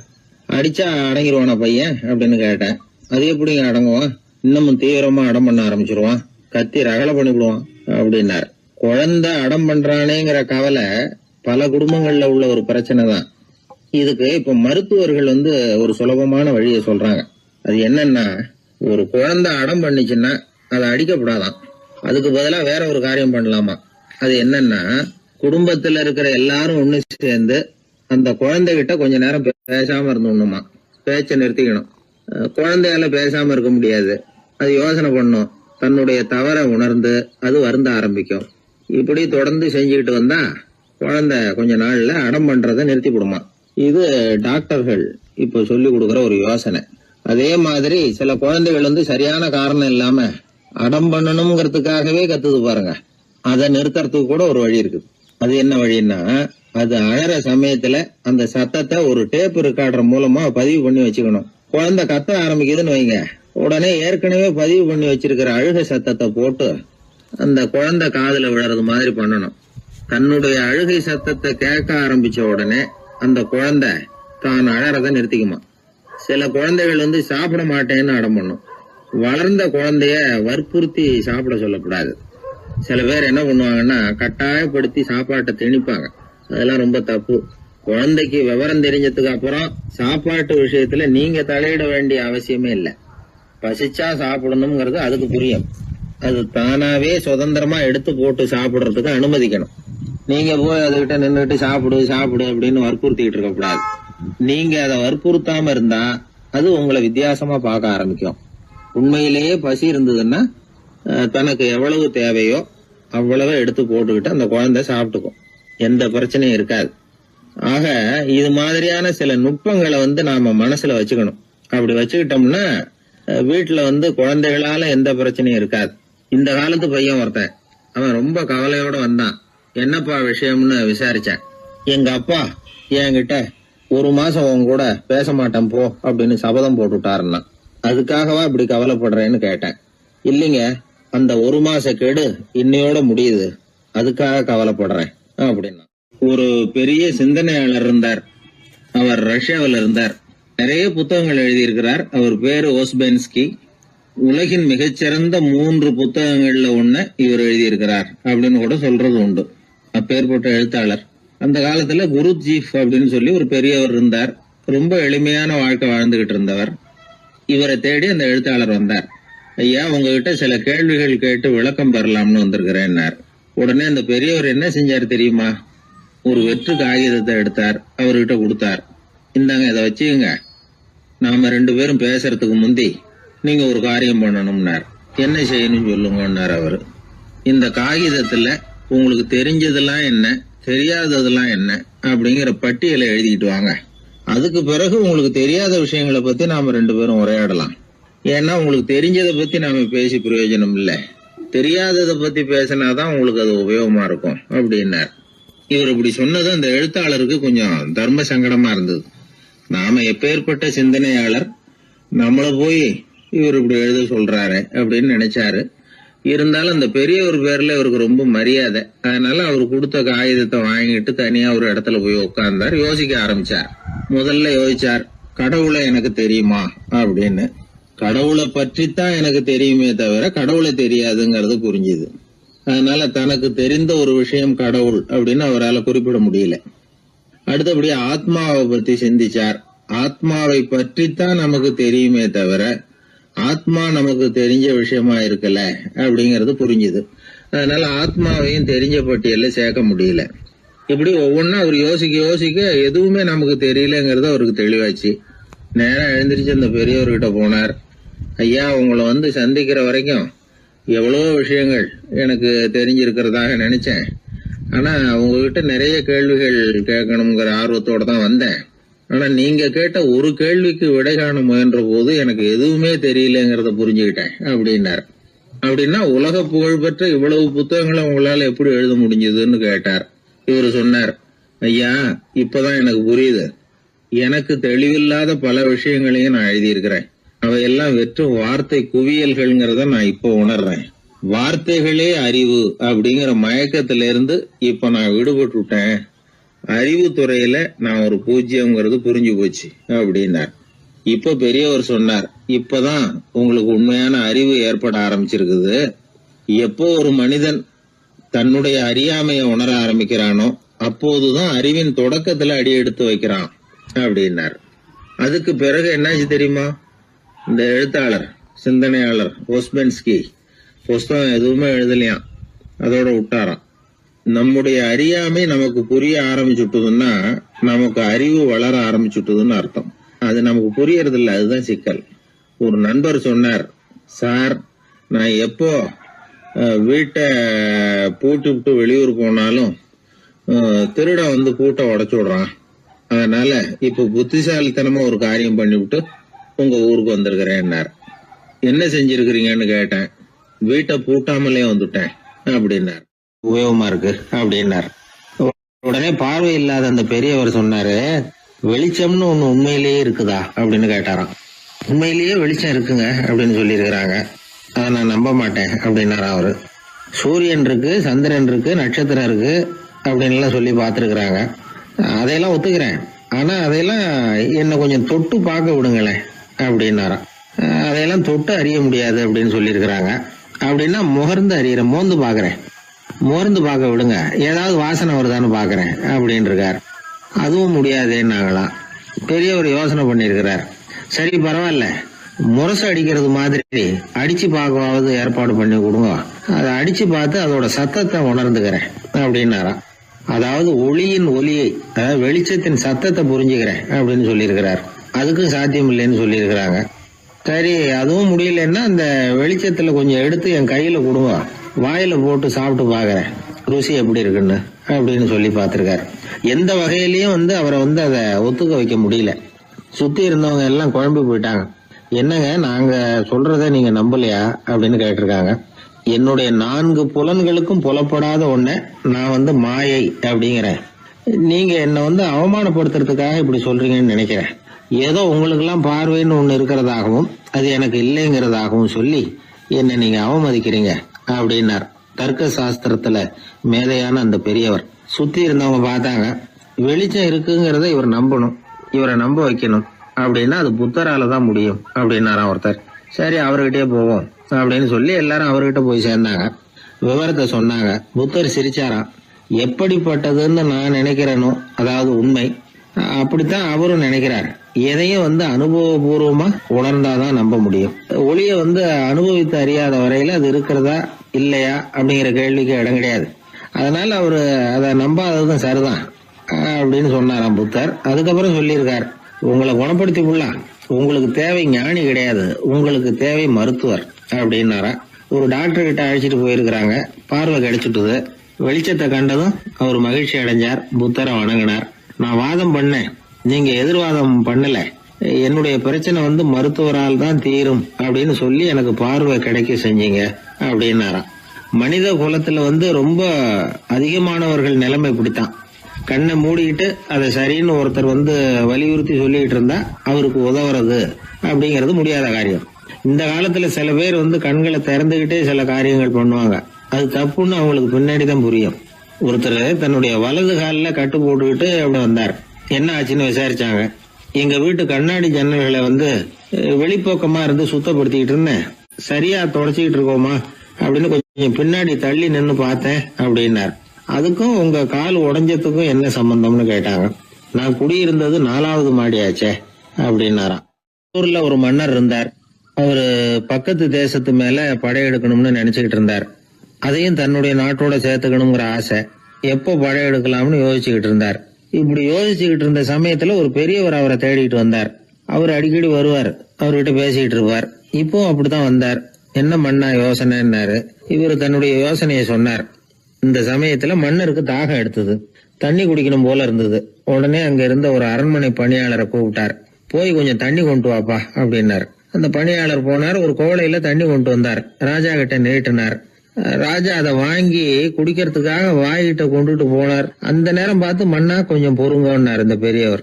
ஆவலோட குடிக்க போன மன்னர் அப்படியே நிறுத்திக்கிட்டு பெரியவரை பார்த்தார். இப்ப அந்த பெரியவர் சொன்னார், மன்னா இப்போ உங்களை விட வலிமை உள்ள ஒரு சக்தி உங்களுக்கு தண்ணி கொடுக்க மறுத்துடுதுன்னு வைங்க, உங்களை குடிக்க விடாம தடுத்துடுது அப்படின்னா இப்ப இந்த ஒரு கோவள தண்ணீரை என்ன விலை கொடுத்து வாங்குவீங்க அப்படின்னு கேட்டார். இப்போ எனக்கு இருக்கிற தாகத்துக்கு என்னுடைய அரசாங்கத்துல பாதியையாவது கொடுத்து இந்த தண்ணியை வாங்கறதுக்கு தயங்க மாட்டேன்னார் அவர். சரி இப்ப அந்த தண்ணியை குடிங்கன்னார் பெரியவர். மன்னர் ஆவலோட அந்த தண்ணியை குடிச்சு முடிச்சார். அதுக்கப்புறம் கொஞ்ச நேரம் தன்னுடைய படையெடுப்பு பத்தி சொல்லிட்டு இருந்தார். கொஞ்ச நேரம் கழிச்சு மறுபடியும் இந்த பெரியவர் கேட்டார், மன்னா இப்போ நீங்க ஒரு கோவள தண்ணீரை குடிச்சு முடிச்சிட்டீங்க. இப்ப அந்த தண்ணீர் உங்க உடம்ப விட்டு வெளியில வரக்கூடிய பாதை அடப்பட்டு போச்சு அப்படின்னு வச்சுங்க, அதை வெளியேற்றுவதற்காக நீங்க எவ்வளவு செலவழிப்பீங்க அப்படின்னு கேட்டார். மன்னர் யோசனை பண்ணார். அப்படி ஒரு நிலைமை ஏற்பட்டு போச்சுன்னா என்னுடைய அரசாங்கம் பூராவையும் அதுக்கு ஈடா தர்றதுக்கு கூட தயங்க மாட்டேன்னார். இப்ப அந்த பெரியவர் சொன்னார், எந்த அரசாங்கத்தின் மதிப்பு ஒரு கோவள தண்ணீர் அளவுக்கு கூட இல்லையோ அந்த அரசாங்கத்தை அடையணுங்கிற பேராசையில மனிதர்கள் தங்களுடைய சகோதரர்கள் கூடவே சண்டை போட்டுக்கிறாங்களே, அதுல ஏதாவது அர்த்தம் இருக்குதா அப்படின்னாராம். மன்னருக்கு இப்பதான் அர்த்தம் புரிஞ்சுதான். மனசுல தெளிவு உண்டாச்சு. தன் மனசுக்குள்ள உண்டான வெறிய விரட்டி அடிச்சு விட்டார். அதுக்கப்புறம் நிம்மதியா ஆட்சி புரிஞ்சார். இப்படி ஒரு கதை. உயிருக்கு என்ன விலை கொஞ்சம் யோசனை பண்ணி பாருங்க. ஆனா அது இப்ப எவ்வளவு மலிவா போயிட்டுது, அதையும் யோசனை பண்ணி பாருங்களேன். ஆசை பேராசையா மாறுது, அப்புறம் அது வெறியா ஆகுது, அதுக்கப்புறம் பைத்தியம் பிடிக்குது. இந்த காலத்து மனிதர்களுக்கு 2 விதமான பைத்தியம் பிடிச்சிருக்கிறதாக ஒரு பெரியவர் சொல்றார். ஒன்னு பணம், இன்னொன்னு அதிகாரம். இதெல்லாம் எவ்வளவு காலத்துக்கு நீடிக்கும்? ஒரு சர்வாதிகார நாட்டுல 3 பேர் ஜெயில இருட்டு அறையில பேசிக்கிட்டு இருக்கிறாங்க. நீ எப்படி இந்த ஜெயிலுக்கு வந்த அப்படின்னு ஒருத்தர் கேட்டாராம். இந்த நாட்டு ராஜாவை ஆதரிச்சு நான் பிரச்சாரம் பண்ணினேன், அதனால கூட்டத்துல தகராறு வந்துட்டுது, கலவரமா போச்சு, அதுக்கு நான் தான் காரணம்னு அரெஸ்ட் பண்ணி இங்க கொண்டாந்து போட்டாங்க அப்படின்னாராம் அவரு. சரி நீ எப்படி இங்க வந்த அப்படின்னு இன்னொருத்தரை பார்த்து கேட்டிருக்காரு. நான் இந்த நாட்டு ராஜாவை எதிர்த்து பிரச்சாரம் பண்ணேன், அதனால கலவரம், அரெஸ்ட் பண்ணி கொண்டாந்து போட்டாங்கன்னார். சரிப்பா நீ எப்படி அங்க வந்த அப்படின்னு 3வது ஆளை பார்த்து இவங்க கேட்டாங்களாம். இதுக்கு அந்த ஆள் மெதுவா வெளிச்சத்துக்கு நான் தான் இந்த நாட்டு ராஜா அப்படின்னாராம். சில பேருக்கு தொட்டதெல்லாம் வெற்றியா முடியும், சில பேருக்கு தொட்டதெல்லாம் தோல்வியா முடியும். இதுல உள்ள ரகசியம் என்ன? அதை தெரிஞ்சுக்கணும்னா இந்த கதையை கேளுங்க. ஜப்பான்ல ஒரு பெரிய வீரர் இருந்தார். அவர் பேரு நொபுனாகா. அவர்கிட்ட இருந்த படை வீரர்கள் கொஞ்சம் பேர் தான். சிறிய படை பலத்தை வச்சுக்கிட்டு பெரிய பெரிய படைகளை எல்லாம் முறியடிச்சிருக்கிறார். அவர் அவ்வளவு சாமர்த்தியம் உள்ளவர். ஒரு தடவை எதிரி மீது படையெடுத்து போயிருக்கிறார். அப்போ அவருடைய படை வீரர்களுக்கும் தளபதிக்கும் ஒரு சந்தேகம் வந்துட்டுது. இந்த போர்ல நாம வெற்றி பெற முடியுமா அப்படிங்கிற சந்தேகம் இருந்தாலும் இதை எப்படி தலைவர்கிட்ட தெரிவிக்கிறது? ரொம்ப யோசனை பண்ணாங்க. கடைசியா கொஞ்சம் துணிச்சலை வரவழைச்சுக்கிட்டு மெதுவா கேட்டுட்டாங்க. அவர் பார்த்தார், சரி அதை நாம முடிவு செய்ய வேணாம். புத்த விகாரத்துக்கு போயிட்டு வருவோம், பூவா தலையா போட்டு பாத்துருவோம், என்ன வருதோ அது பிரகாரம் செயல்படுவோம். என்ன சொல்றீங்க? ஏன்னா போருக்கு செல்லும் பொழுது முழு மனசோட போகணும், ஊசலாட்டம் இருக்கக்கூடாது அப்படின்னார். தளபதியும் படை வீரர்களும் சரின்னு ஒத்துக்கிட்டாங்க. உடனே அவங்க எல்லாரும் அங்க பக்கத்துல இருந்த கோயிலுக்கு போனாங்களாம். தலைவர் உள்ள போனார். எல்லாரும் ஆவலோட வெளியில காத்துக்கிட்டு இருக்கிறாங்க. ரொம்ப நேரத்துக்கு அப்புறம் அவர் வெளியில வந்தார். தளபதி, துணை தளபதிகள் எல்லாரையும் கிட்டத்துல கூப்பிட்டார்.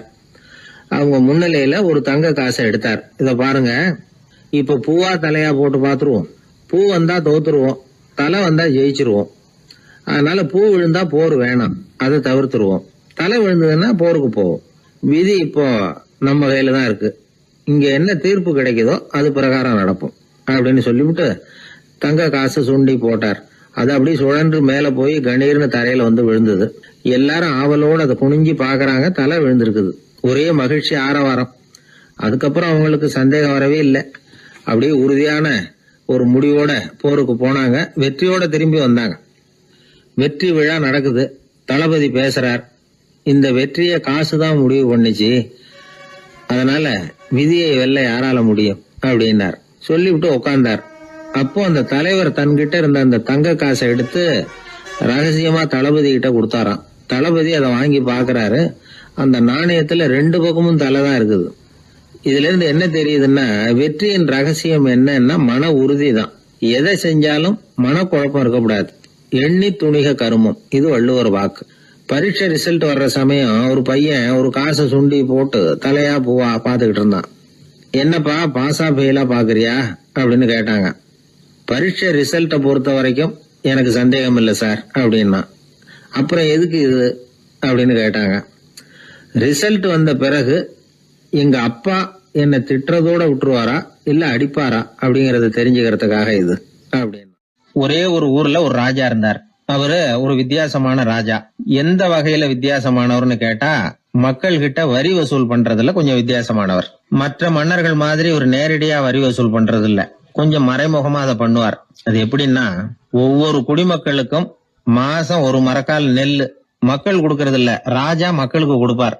ஒரு மரக்கால் நெல்ல, அதாவது அரண்மனையில இருந்து ஒவ்வொரு வீட்டுக்கும் நெல் வந்து சேர்ந்துரும். அந்த ஒரு மரக்கால் நெல்லை இவங்க வாங்கிக்கிட்டு அதுக்கு பதிலா ஒரு மரக்கால் அரிசியை ராஜாவுக்கு திருப்பி கொடுக்கணும்.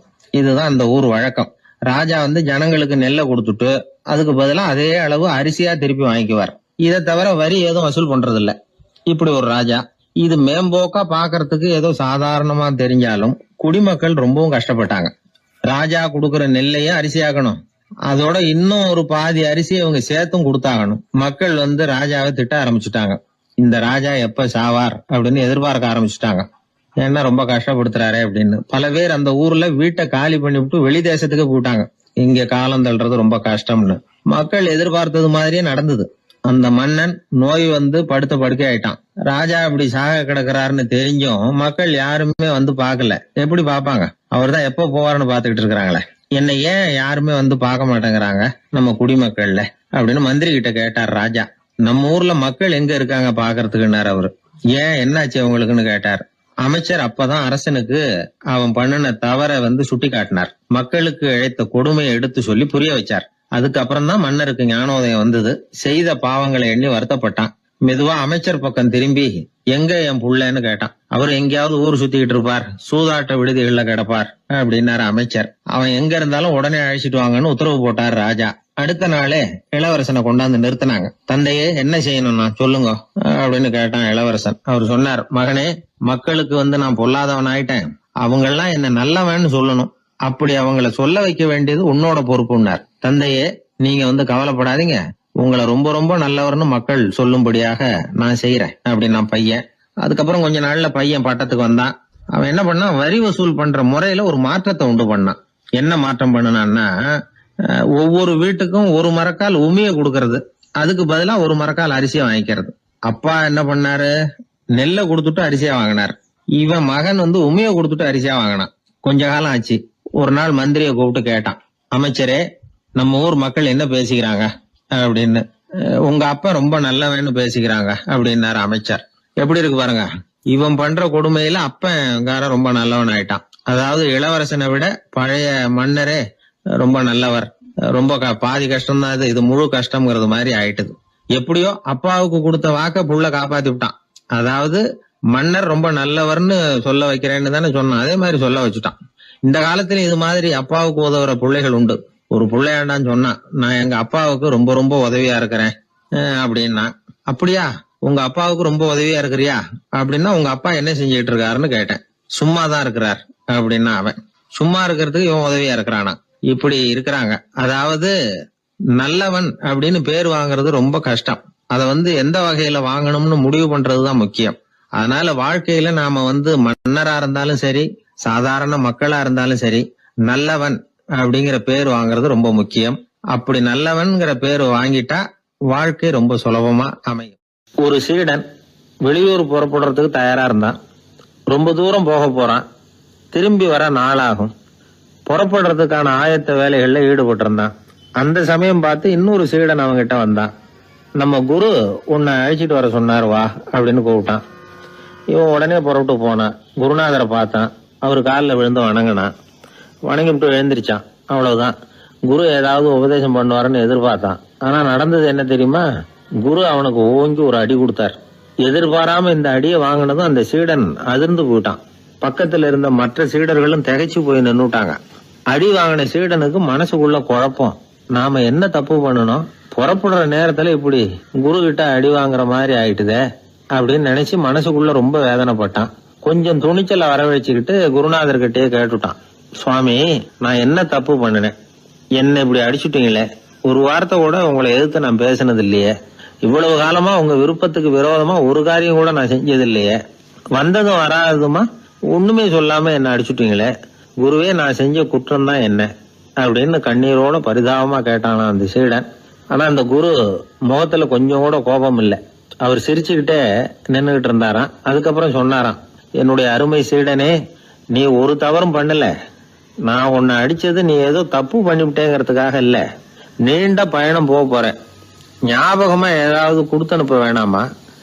நீ ஞானம் பெற்ற பிறகுதான் திரும்பி வரப்போறேங்கிறது எனக்கு தெரியும். அதுக்கு பிறகு உன்னை அடிக்க முடியுமா? அதனால இப்ப கிடைச்சிருக்கிற இந்த வாய்ப்பை பயன்படுத்திக்கிட்டேன். அப்போதைக்கு இப்பவே அடிச்சுட்டேன், அவ்வளவுதான், வேற ஒண்ணும் இல்லை அப்படின்னாராம். குரு சிரிச்சுக்கிட்டே இப்படி சொல்றார். இருந்தாலும் இதுவும் ஒரு உபதேசம் தான். அதிர்ச்சிகளால விழிப்படைய வைக்கிறதும் ஒரு வழிதான். இது ஜென் வழி. பெரும்பாலும் அதிர்ச்சியின் மூலமாகவே ஞான தரிசனத்தை அருள்கிறவர்கள் தான் ஜென் குருமார்கள். நம்ம தியானம் தான் ஜென். இந்தியாவில இருந்து சீனாவுக்கு போய் கொஞ்சம் பேர் மாறி வளம் பெற்று ஜப்பான்ல ஜென் ஆகி வளர்ந்துருக்குது, அவ்வளவுதான். ஜென்கிறது தியானம். எதை நினைச்சும் தியானிக்கிறது இல்ல, எல்லாத்திலையும் தியானம் இருக்கிறதா சொல்லுது ஜென். பேசுறது, இருக்கிறது, நடக்கிறது, சாப்பிடுறது, சிரிக்கிறது, தூங்குறது, தொழில் செய்யறது அல்லது சும்மா இருக்கிறது எல்லாமே தியானம் தான். ஜென்கிறது ஒரு சுய தரிசனம், தன்னைத்தானே அடையாளம் கண்டுகொள்கிறது தான். அது இல்லாத எதையும் தேடி கண்டுபிடிக்கிறது இல்ல. சென் மார்க்கத்தை பத்தி ஓஷோ என்ன சொல்றாரு தெரியுமா? காணாமல் போன தன்னுடைய மூக்கு கண்ணாடி தன்னுடைய மூக்கின் மேல் இருப்பதை கண்டுகொள்வது போன்றது சென் அப்படிங்கிறார். நம்மால் ஒருத்தர் இன்னொருத்தர் முகத்தை ரொம்ப நேரமா உத்து பார்த்துக்கிட்டு இருந்தார். என்ன பாக்குறீங்கன்னாரு அவரு. நீங்க போட்டிருக்கீங்களே மூக்கு கண்ணாடி, அதை தான் பாக்குறேன்னாரு இவரு. நீங்க அப்படி பாக்குறதுக்கு விசேஷ காரணம் ஏதாவது உண்டான்னு கேட்டார் இவர். உண்டுன்னார். என்னன்னு கேட்டார். நேத்திக்கு காணாம போன என்னோட மூக்கு கண்ணாடி அது அப்படின்னாராம் இவர். ஒரு ஊர்ல ஒரு குரு இருந்தார். ஒரு நாள் அவரை தேடிட்டு ஒருத்தன் வந்தான். உனக்கு என்ன வேணும்னு கேட்டார் குரு. எனக்கு ஞான தெளிவு வேணும், அதுக்கு உங்க உபதேசம் எனக்கு தேவைன்னா. உபதேசம் வேணும்னா அதை பெற்றுக்கொள்ளுகிற அளவுக்கு தகுதி உள்ளவனா உன்னை தயார்படுத்திக்கணுமேன்னார். அதுக்கு நான் என்ன செய்யணும் சொல்லுங்கன்னா, முதல்ல நீ செய்ய வேண்டியது என்னன்னா, உங்ககிட்ட இருக்கிற எல்லா கெட்ட குணங்களையும் விட்டுட்டு 1 வருஷம் கழிச்சு வா, அப்புறம் பார்க்கலான்னார். அவ்வளவுதானே, சரின்னு சொல்லிவிட்டு அவன் போயிட்டான். ஒரு வருஷம் கழிச்சு வந்தான். அவன் அங்க வந்து சேர்ந்த சமயத்துல அந்த ஆசிரமத்தின் மண் தரைய ஒரு வேலைக்காரன் பெருக்கி சுத்தம் பண்ணிட்டு இருக்கிறான். அந்த மண் தரையிலிருந்து எழுந்த புழுதி அதிகமா இருந்தது. அது காத்துல கலந்தது. சீடனையே மறைக்கிற அளவுக்கு ஆயிட்டுது. ஒரே புழுதி மயம். சீடனுக்கு கோபம் வந்துட்டுது. அந்த வேலைக்காரனை அடிக்கிறதுக்காக கைய வாங்கிட்டு போனான். அவன் ஓடி போய் குரு கிட்ட சொல்லிவிட்டான், குருவே, உங்க உத்தரவுப்படிதான் நான் தரையை சுத்தம் பண்ணேன், ஆனா அந்த ஆளு என்ன அடிக்க வர்றான் அப்படின்னா. குரு பார்த்தார், அந்த சீடனை கூப்பிட்டார். இத பாருப்பா, உன்னுடைய எண்ணங்கள்ல பாம்பு புகுந்துட்டுது, அதையெல்லாம் விரட்டி அடிச்சு விட்டு ஒரு வருஷம் கழிச்சு வா, அதுக்கப்புறம் பார்க்கலான்னுட்டார். சீடன் யோசனை பண்ணான். சரின்னு சொல்லிட்டு போயிட்டான். ஒரு வருஷம் கழிச்சு மறுபடியும் வந்தான். இப்போ அவன் வர்ற சமயத்துல அந்த வேலைக்காரன் என்ன பண்ணான் தெரியுமா? குரு கட்டளைப்படி தரையை பெருக்கினான். அப்புறம் அந்த புழுதியை எடுத்து வேணும்னே அந்த சீடன் மேல தூவனான். அவ்வளவுதான். சீடனுக்கு மகாகம் வந்துட்டுது. அந்த வேலைக்காரனை பிடிச்சி கண்ணாமண்ணான்னு திட்டிவிட்டான். வேலைக்காரன் குரு கிட்ட ஓடனான். ஐயா, அந்த ஆளு வாய்க்கு வந்தபடியெல்லாம் திட்டுறான் அப்படின்னா. குரு பார்த்தார். ஓ அப்படியா? அப்படின்னா இந்த தடவை பாம்புகள் கிடையாது, இப்போ அவன் இதயத்துக்குள்ள நுழைஞ்சிருக்கிறது நாய். அதை விரட்டி அடிச்சு விட்டு இன்னும் ஒரு வருஷம் கழிச்சு அவனை வர சொல், அப்புறம் பார்க்கலாம் அப்படின்னு சொல்லி அனுப்பி வச்சுட்டார். சீடன் திரும்பி போயிட்டான். ஒரு வருஷம் கழிச்சு மறுபடியும் வந்தான். இப்ப அவன் வர்றப்போ என்ன செய்யணுங்கிறத அந்த வேலைக்காரங்கிட்ட குரு ஏற்கனவே சொல்லி வச்சிருக்கிறார். அது பிரகாரமே அவன் பண்ணனான். அவன் என்ன செஞ்சான் தெரியுமா? கூட்டி பெருக்கின புழுதியை எல்லாம் ஒரு வாளி தண்ணியில போட்டு நல்லா கலக்கி அந்த சீடன் தலையில ஊத்தினான். இவ்வளவு செஞ்சும் இந்த தடவை அவனுக்கு கோபமே வரல. அதுக்கு பதிலா அவனை பார்த்து நன்றின்னா. எதுக்கு நன்றி தெரியுமா? எதையும் சகிச்சுக்கிட்டு அமைதியா இருக்கும் குணத்தை கற்றுக்கொள்வதற்கு உதவியா இருந்ததுக்காக அந்த வேலைக்காரனுக்கு நன்றி. இத கேள்விப்பட்ட உடனே அந்த குரு ஓடி வந்தார். இவனை கட்டி பிடிச்சுக்கிட்டார். இனிமே நான் உனக்கு உபதேசம் பண்ணலாம், அதுக்கான தகுதி உனக்கு வந்துட்டுதுன்னார். இதுல இருந்து என்ன தெரியுது? ஒருத்தர்கிட்ட உபதேசம் வாங்கணும்னா கூட அதுக்குன்னு ஒரு தகுதி நமக்கு தேவைப்படுது. சகிப்புத்தன்மை ஒவ்வொரு மனிதனுக்கும் தேவைதான். இந்த காலத்துல ஒரு குரு, அவரை தேடி ஒருத்தன் வந்தான். குரு அவனை நிமிர்ந்து பார்த்துட்டு சொன்னார், நீ முதல்ல சகிப்புத்தன்மையை வளர்த்துக்கிட்டு அதுக்கப்புறம் என்கிட்ட வாழ்னார். இவன் அவரை நிமிர்ந்து பார்த்துட்டு சொன்னான், குருவே, நான் உங்ககிட்ட வந்திருக்கிறதே சகிப்புத்தன்மையை வளர்த்துக்கிறதுக்காகத்தானே அப்படின்னு. மனுநீதி சோழன் வரலாறு நமக்கு தெரியும். அது மாதிரி நீதி தவறாத ஆட்சியாளர்கள் பல பேர் இருந்திருக்கிறாங்க இந்த உலகத்துல. ஹசரத் உமர் பின் கத்தாப் அப்படின்னு ஒருத்தர், இஸ்லாத்தின் 2வது கலீஃபா இவர். அவருடைய ஆட்சி காலத்துல நடந்த ஒரு நிகழ்ச்சி. இந்த மன்னருக்கு ஒரு மகன், அவர் பேரு அபு ஷஹ்மா. அந்த மிசர் நாட்டு கவர்னர் அமர் பின் நாஸ், அந்த மன்னருடைய மகன் கவர்னர் அவர்களுடைய கவனிப்புல இருந்தார். அந்த சமயத்துல ஒரு நாள் அவர் மதுபானம் அருந்தினார். கவர்னருக்கு தெரிஞ்சு போச்சு. அவருக்கு தர்ம சங்கடமா போட்டுது. அவர் செஞ்சது மன்னருடைய மகன். கவர்னர் யோசனை பண்ணார். அவர் மெதுவா தன்னுடைய வீட்டுக்கு அழைச்சிட்டு வந்தார். அதிகமா அவரை கஷ்டப்படுத்தாம ஒரு சின்ன தண்டனை கொடுத்து பிரச்சனையை தீர்த்துட்டார். ஏதோ பேருக்கு ஒரு தண்டனை, அவ்வளவுதான். இது நடந்து கொஞ்ச நாள் கழிச்சு மன்னருக்கு இந்த விஷயம் தெரிஞ்சு போச்சு. தன்னுடைய மகன்கிறதுனால கவர்னர் லேசான தண்டனையோட விட்டுட்டார் அப்படிங்கறத புரிஞ்சுக்கிட்டார். உடனே கவர்னருக்கு தகவல் அனுப்பினார். அமர் பின் ஆஸ் அவர்களே, என்னுடைய மகன் மதுபானம் அருந்தி இருக்கிறான், அது உங்களுக்கு தெரிஞ்ச உடனே தண்டனை கொடுத்திருக்கிறீங்க. கலீஃபாவின் மகன்கிற காரணத்தினால குறைவான தண்டனையை கொடுத்ததாக கேள்விப்படுறேன். இது ஷரியத்தின்படி மாபெரும் குற்றம். உங்களுடைய நடத்தையும் மன்னிக்க கூடியதல்ல. இந்த கடிதம் கண்ட உடனே மகன் அபு ஷஹ்மாவை மதீனாவுக்கு அனுப்பி வைக்க வேண்டியது அப்படின்னு கடிதம் எழுதினார். அதை பார்த்தார் கவர்னர். உடனே கலீஃபாவின் மகனை மதீனாவுக்கு அனுப்பி வச்சார். மன்னர் முன்னாடி நீதி விசாரணை நடக்குது. தன்னுடைய மகனுக்கு சவுக்கடி வழங்கும்படியா உத்தரவிடுறார் ஹசரத் உமர் பின் கத்தாப். தண்டனை நிறைவேற்றப்பட்டது. கூடியிருந்தவர்கள்லாம் ஐயா கொஞ்சம் கருணை காட்டுங்க அப்படின்னு சொல்லி மன்னர்கிட்ட வேண்டிக்கிட்டாங்களாம். இந்த வேண்டுகோளை மன்னர் ஏத்துக்கல. நீதியின் முன்னால் தந்தை மகன் அன்பு நேசம் உறவு இந்த முறைகளை எல்லாம் கவனிக்க முடியாது. குற்றம் செஞ்சவர் தண்டிக்கப்பட வேண்டியவர், அவர் யாரா இருந்தாலும் சரி அப்படின்னாராம். எல்லா ஆட்சியாளர்களுமே கவனிக்க வேண்டிய ஒரு செய்தி இது. அவர் ஒரு நாள் தன்னுடைய அரசாங்க கணக்கு வழக்குகளை பார்த்துட்டு இருக்கிறார். அந்த சமயத்துல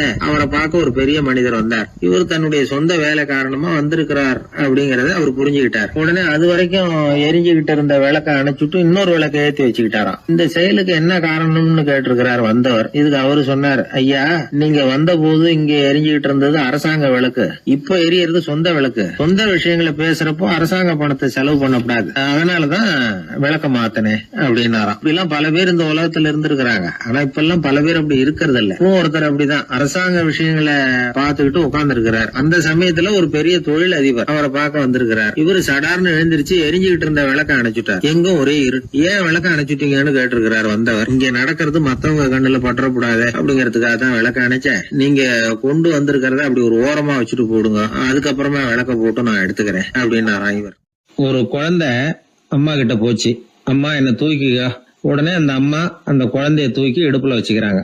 எந்த பக்கம் வச்சுக்கிறாங்க? இடது பக்கம். பொதுவா குழந்தைய தூக்குறவங்க யாரும் வலது பக்கம் இடுப்புல வச்சுக்கிறது இல்ல. விவரம் தெரியாத சில ஆம்பளைகளை அப்படி தூக்கி வச்சுக்கிட்டு அலையிறது உண்டு. ரொம்ப காலமாவே குழந்தைகளை இடுப்புல இடது பக்கமா வச்சிருக்கிற பழக்கம் தான் இருந்து வந்திருக்குது. இதுக்கு ஆய்வாளர்கள் என்ன காரணம் சொல்றாங்க தெரியுமா? அப்படி இருந்தாதான் குழந்தை சொல்றத, குழந்தை நினைக்கிறத தாயினால நல்லா உணர முடியுதாம். இடது பகுதி ஆட்சி பண்றது குறிப்பா காதின் தலைமையாக இருக்கிறது வலது பக்கம் தான். அதனால தாய் குழந்தைக்கு பதில் சொல்லவோ, அது என்ன கேக்குதுங்கிறத சீக்கிரமா புரிஞ்சுக்கிட்டு நடந்துக்கவோ அதுதான் சௌரியம் அப்படின்னு ஆய்வாளர்கள் இதுக்கு காரணம் சொல்றாங்க. இதனால என்ன ஆகுதான், தாய்க்கும் குழந்தைக்கும் நெருக்கம் அதிகமாகுதான், குழந்தைக்கும் பாதுகாப்பு அதிகமா. அது மட்டும் இல்ல, ஒரு தாய் தன்னுடைய குழந்தைய இடுப்புல சுமக்கிறதுனால அவள் நினைக்கிறத, அவளோட இதய துடிப்ப குழந்தை உணர்தான். 9 மாதத்துக்கும் அதிகமா இருந்த இடம் இல்லையா, அதனால அவளை பத்தி நல்லா அறிந்து கொள்ளுகிற வாய்ப்பும் குழந்தைக்கு கிடைக்குது. நம்ம முன்னோர்கள் ரொம்ப காலத்துக்கு முன்னாடியே வலது கைய பார்க்க ஆரம்பிச்சிட்டாங்களாம். அவங்க பயன்படுத்திய கல் ஆயுதங்கள்லாம் வலது பக்கமா தான் தீட்டப்பட்டிருக்குது. அதுல இருந்து நமக்கு என்ன தெரியுதுன்னா, வலது கையை தான் உபயோகப்படுத்தி இருக்கிறாங்கிறது தெரியுது. இப்படி எல்லாம் இருந்தா கூட இன்னைக்கு நம்மள 10ல் ஒருத்தருக்கு ஒரு பழக்கம் உண்டு, அது இடது கை பழக்கம். ஆனாலும் 2 கைகளும் ஒற்றுமையா இருக்கிறதுக்கு தான் ரொம்பவும் முயற்சி பண்ணுதான். இப்போ வலது கை பழக்கம் உள்ளவங்க பேசுறதுக்கு, எழுதுறதுக்கு, செயல்படுத்துற தலைமையகம் தலையின் பின்புறம் பிடரியில் இருக்குது. இடது கை பழக்கம் உள்ளவங்களுக்கு மூளையில 2 பக்கங்கள்லயும் தலைமையகம் இருக்குது. இது விஞ்ஞானிகள் சொல்றது. எத்தனையோ மேதைகள் இடது கை பழக்கம் உள்ளவங்களா இருந்திருக்கிறாங்க. அமெரிக்க மேதை பெஞ்சமின் பிராங்க்லின், இத்தாலிய ஓவியர் லியோனார்டோ டாவின்சி, இப்படி நிறைய பேர் இருந்திருக்கிறாங்க, இப்பவும் இருக்கிறாங்க. காலங்காலமா இயல்பாவே இடது கை பழக்கம் இருந்து வந்திருக்குது. அப்படி இருக்கிறப்போ வலது கை எப்போ இடது கைய வென்றது, ஜெயிச்சது அப்படிங்கிற விவரம் இன்னமும் யாருக்குமே புரியல. ஆய்வாளர்களுக்கும் புரியல. அவங்களும் யோசிச்சுக்கிட்டு இருக்கிறாங்க. உலகம் இடது பக்கமா தான் சுத்துது. வானத்துல இருக்கிற வெள்ளி வீதி, அப்புறம் அணுவுல இருக்கிற துணுக்குகள், உடம்புல இருக்கிற அமினோ அமிலம், இப்படி எல்லாமே இடதுபுறமா தான் இயங்கிட்டு இருக்குது. இவ்வளவு செய்திகள் இடது கைக்கு ஆதரவா இருக்கிறப்போ அது எப்படி வலது கை கிட்ட ஏமாந்தது அப்படிங்கிற ரகசியம் இன்னமும் யாருக்கும் தெரியலையா. இது சம்பந்தமா ஆராய்ச்சி பண்றவங்களுக்கு இது இன்னமும் ஒரு பிரச்சனையா தான் இருக்குதான். இப்படி இடது கை ஒதுங்கிட்டதுனால இப்பெல்லாம் வலது கைக்கு தான் மரியாதை அதிகமா போச்சு. ஒரு ஆசாமி இடது கையில கட்டு போட்டுட்டு வந்தானா, கையில என்னப்பா கட்டுன்னு விசாரிச்சிருக்கிறாரு ஒருத்தர். ஒரு இயந்திரத்தை பிரிச்சு ரிப்பேர் பார்த்துக்கிட்டு இருந்தேன், மறுபடியும் அதை ஓட விட்டு பாக்குறப்போ இடது கை விரல் மாட்டிக்கிட்டது, அதுதான் கட்டு அப்படின்னு இருக்கான். நல்ல வேளை வலது கை மாட்டி இருந்தா உன்னால சாப்பிட கூட கஷ்டமா போயிருக்குமே அவர். இதுக்கு அவன் சொன்னானா, முதல்ல வலது கை தாங்க மாட்டிக்க இருந்தது, நான் தான் உடனே புத்திசாலித்தனமா அதை இழுத்துக்கிட்டு இடது கையை கொடுத்தேன் அப்படின்னு இருக்கான். இவன் எப்பேற்பட்ட புத்திசாலி பாருங்க. இந்த வலது கை இடது கைங்கிறத பத்தி அறிவியல் ஆராய்ச்சி ஒரு பக்கம் இருந்தாலும் கை சுத்தமா இருக்கணும், இது வாழ்க்கைக்கு முக்கியம். உண்மை, உழைப்பு, நேர்மை இதெல்லாம் இருந்தாதான் வாழ்க்கையில முன்னேற முடியும். அதனால இந்த இடது கை பழக்கம், வலது கை பழக்கம் எது எப்படி இருந்தாலும் அது ஒருத்தருடைய புத்திசாலித்தனத்தை பாதிக்கிறது இல்ல. அதனால வாழ்க்கையில முன்னேறதுக்கு இது ஒரு இடைஞ்சலா இருக்கிறது இல்ல. நாம நம்ம உடம்பையும் புரிஞ்சுக்குவோம், மனசையும் புரிஞ்சுக்குவோம். அப்படி புரிந்து கொண்டு வாழ்க்கையில முன்னேறுவோம். ஒரு இளைஞன், வசதியான குடும்பம், அவனுக்கு வாழ்க்கையில நிம்மதி இல்ல, வாழவே பிடிக்கல, எல்லாம் வெறுத்து போச்சு. என்ன பண்ணலாம்னு யோசனை பண்ணா ஒரு குருவை தேடிட்டு போனான். அவர்கிட்ட தான் வந்த விவரத்தை சொல்லி ஏதாவது வழி சொல்லுங்க சுவாமின்னு கேட்டான். அவரு பார்த்தார், சரி அதுக்கு முன்னாடி உன்னை பத்தி கொஞ்சம் சொல்லு, எவ்வளவு படிச்சிருக்கிற, என்ன தெரியும் உனக்கு அப்படின்னு கேட்டார்.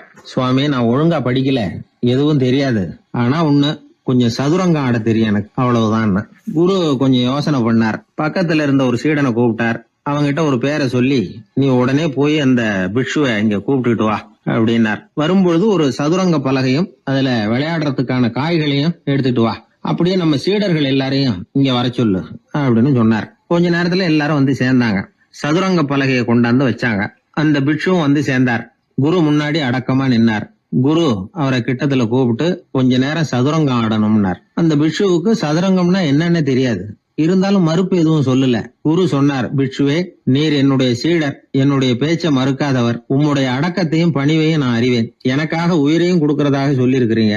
இப்போ அதுக்கான வாய்ப்பு வந்திருக்குது. நீங்க இந்த இளைஞனோட சதுரங்கம் ஆடணும். தோத்து போனா இந்த வாளால தலையை சீவி விடுவேன். ஆனா இறந்தாலும் உமக்கு சொர்க்கம் நிச்சயம். நீங்கள் வெற்றி பெற்றுட்டா தோற்று போன இந்த இளைஞனின் தலையை சீவி விடுவேன். சரி, இப்போ நீங்க ஆட ஆரம்பிக்கலாம்னார். ஆட்டம் ஆரம்பமாச்சு. அந்த பிட்சு முகத்துல சலனமே இல்ல. சாவை பத்தி கவலைப்பட்டதாவே தெரியல. எதுவும் புரியலன்னாலும் குருவின் கட்டளைங்கிறதுனால ஏதோ ஒரு காயை நகர்த்திட்டு இருந்தார். சுத்தி இருந்த சீடர்கள் முகத்துல திகில், பயம், பாவம், நம்ம பிட்சு நிலைமை இப்படி ஆயிட்டுதே அப்படிங்கிற கவலை. குரு கையில பெரிய வாள் பளபளப்பா தயாரா இருக்குது. பிட்சு காயை நகர்த்துறது ஆரம்பத்திலேயே ஆச்சரியமா தெரிஞ்சாலும் அவருக்கு சதுரங்கம் பத்தி எதுவுமே தெரியாதுங்கிறது இளைஞனுக்கு புரிஞ்சு போச்சு. அவனுக்கு உற்சாகம் வந்துட்டது. சுறுசுறுப்பா காய்களை நகர்த்த ஆரம்பிச்சான். பிட்சு கொஞ்சம் கொஞ்சமா தோத்துக்கிட்டே வந்தார். சுத்தி இருக்கிற சீடர்கள் முகத்துல சொல்ல முடியாத வேதனை. இளைஞன் முகத்துல மகிழ்ச்சி. நிமிர்ந்து பார்த்தான் எதிரில இருந்த பிட்சுவை. அவர் முகத்தை பார்த்ததும் இவனுக்கு ரொம்ப பாவமா இருந்தது. அந்த முகத்துலதான் எவ்வளவு சாந்தம், எவ்வளவு இனிமை, அவர் கண்கள்ல எவ்வளவு கருணை. இவர் சாகத்தான் வேணுமா? இளைஞன் யோசிக்க ஆரம்பிச்சான். நாம இறந்து போனா யாருக்கும் எந்த இழப்பும் இல்ல. வீணாகி போன தன்னுடைய வாழ்வும் சாவும் யாரையும் பாதிக்க போறதில்ல. ஆனா துறவியும் ஞானியுமான கருணை மிக்க இந்த பிட்சு இறந்தா அது எவ்வளவு பெரிய இழப்பு. அதுக்கு நாம காரணமா இருக்கிறதா அப்படின்னு நினைச்சு பார்த்தான் அந்த இளைஞன். உடனே கண்ணாமண்ணான்னு விளையாட ஆரம்பிச்சுட்டான். அதாவது தான் தோத்து போகணுங்கிறதுக்காகவே. ஆட்டத்தை கூர்ந்து கவனிச்சுக்கிட்டு இருந்த குரு திடீர்னு சதுரங்க பலகையை கழுத்து தள்ளினார். காய்கள்லாம் செதறி போட்டுது. எல்லாரும் திகைச்சு போயிட்டாங்க.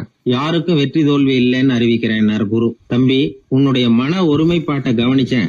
முழுமையா ஆட்டத்துல மூழ்கி போனதையும் பார்த்தேன். கடைசியில உயிர் தியாகம் பண்ண முடிவெடுத்து தாறுமாறா ஆட ஆரம்பிச்சதையும் கவனிச்சேன். வாழ்க்கை என்னங்கிறதும் எந்த வாழ்க்கை பயனுள்ள வாழ்க்கைங்கிறதும் உனக்கு புரிஞ்சுட்டுது. இப்ப இங்க அதை நீ கத்துக்கிட்ட. உன்னுடைய மனம் பக்குவ நிலை அடைஞ்சுட்டுது. தியாகம் உன்னுடைய இதயத்துல குடி வந்துட்டுது. அது எங்க இருந்தாலும் நல்லதுதான். உனக்குள்ள இருந்துதான் அந்த தியாகம் வந்திருக்கு. அதை நீ அடையாளம் கண்டுபிடிச்சுக்கிட்ட.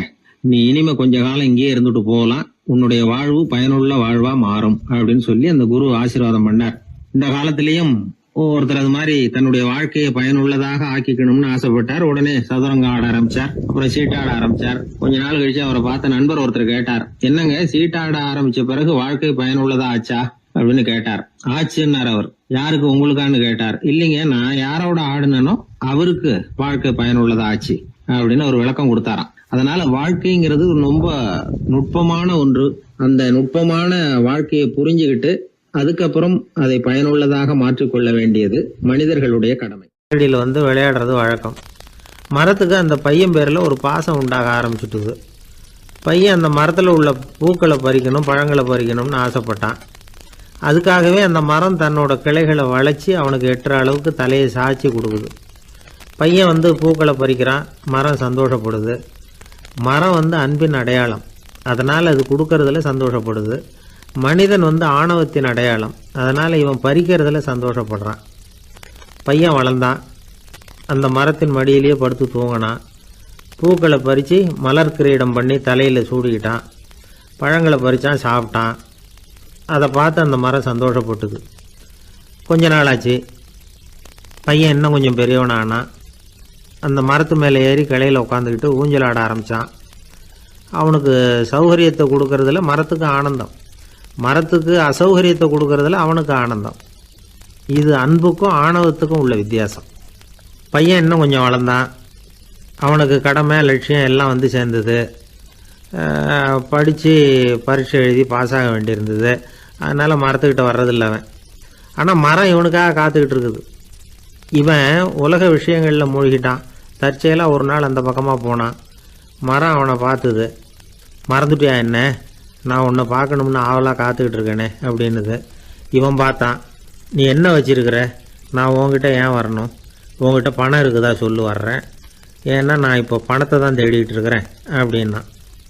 உனக்கு பணம் தானே வேணும், என்னுடைய பழங்களை பறிச்சுக்கோ, அதையெல்லாம் விற்பனை பண்ணு, பணம் கிடைக்கும் அப்படின்னு அந்த மரம். உடனே அவன் மரத்தில் ஏறினா, பழங்களை பறித்தான். பழுக்காத காய்களையும் சேர்த்து பறித்தான். தன்னோட கிளை கொம்புகள் உடைஞ்சா கூட அதுக்காக அந்த மரம் கவலைப்படலை, சந்தோஷப்பட்டுது. இவன் பழங்களை பொறுக்கிட்டு அந்த மரத்துக்கு ஒரு நன்றி கூட சொல்லாமல் அவன் பாட்டுக்கு போட்டான். அதுக்கப்புறம் அந்த பக்கமே திரும்பலை. பணம் சம்பாதிக்கிறதுலேயே குறியாக இருந்தான்.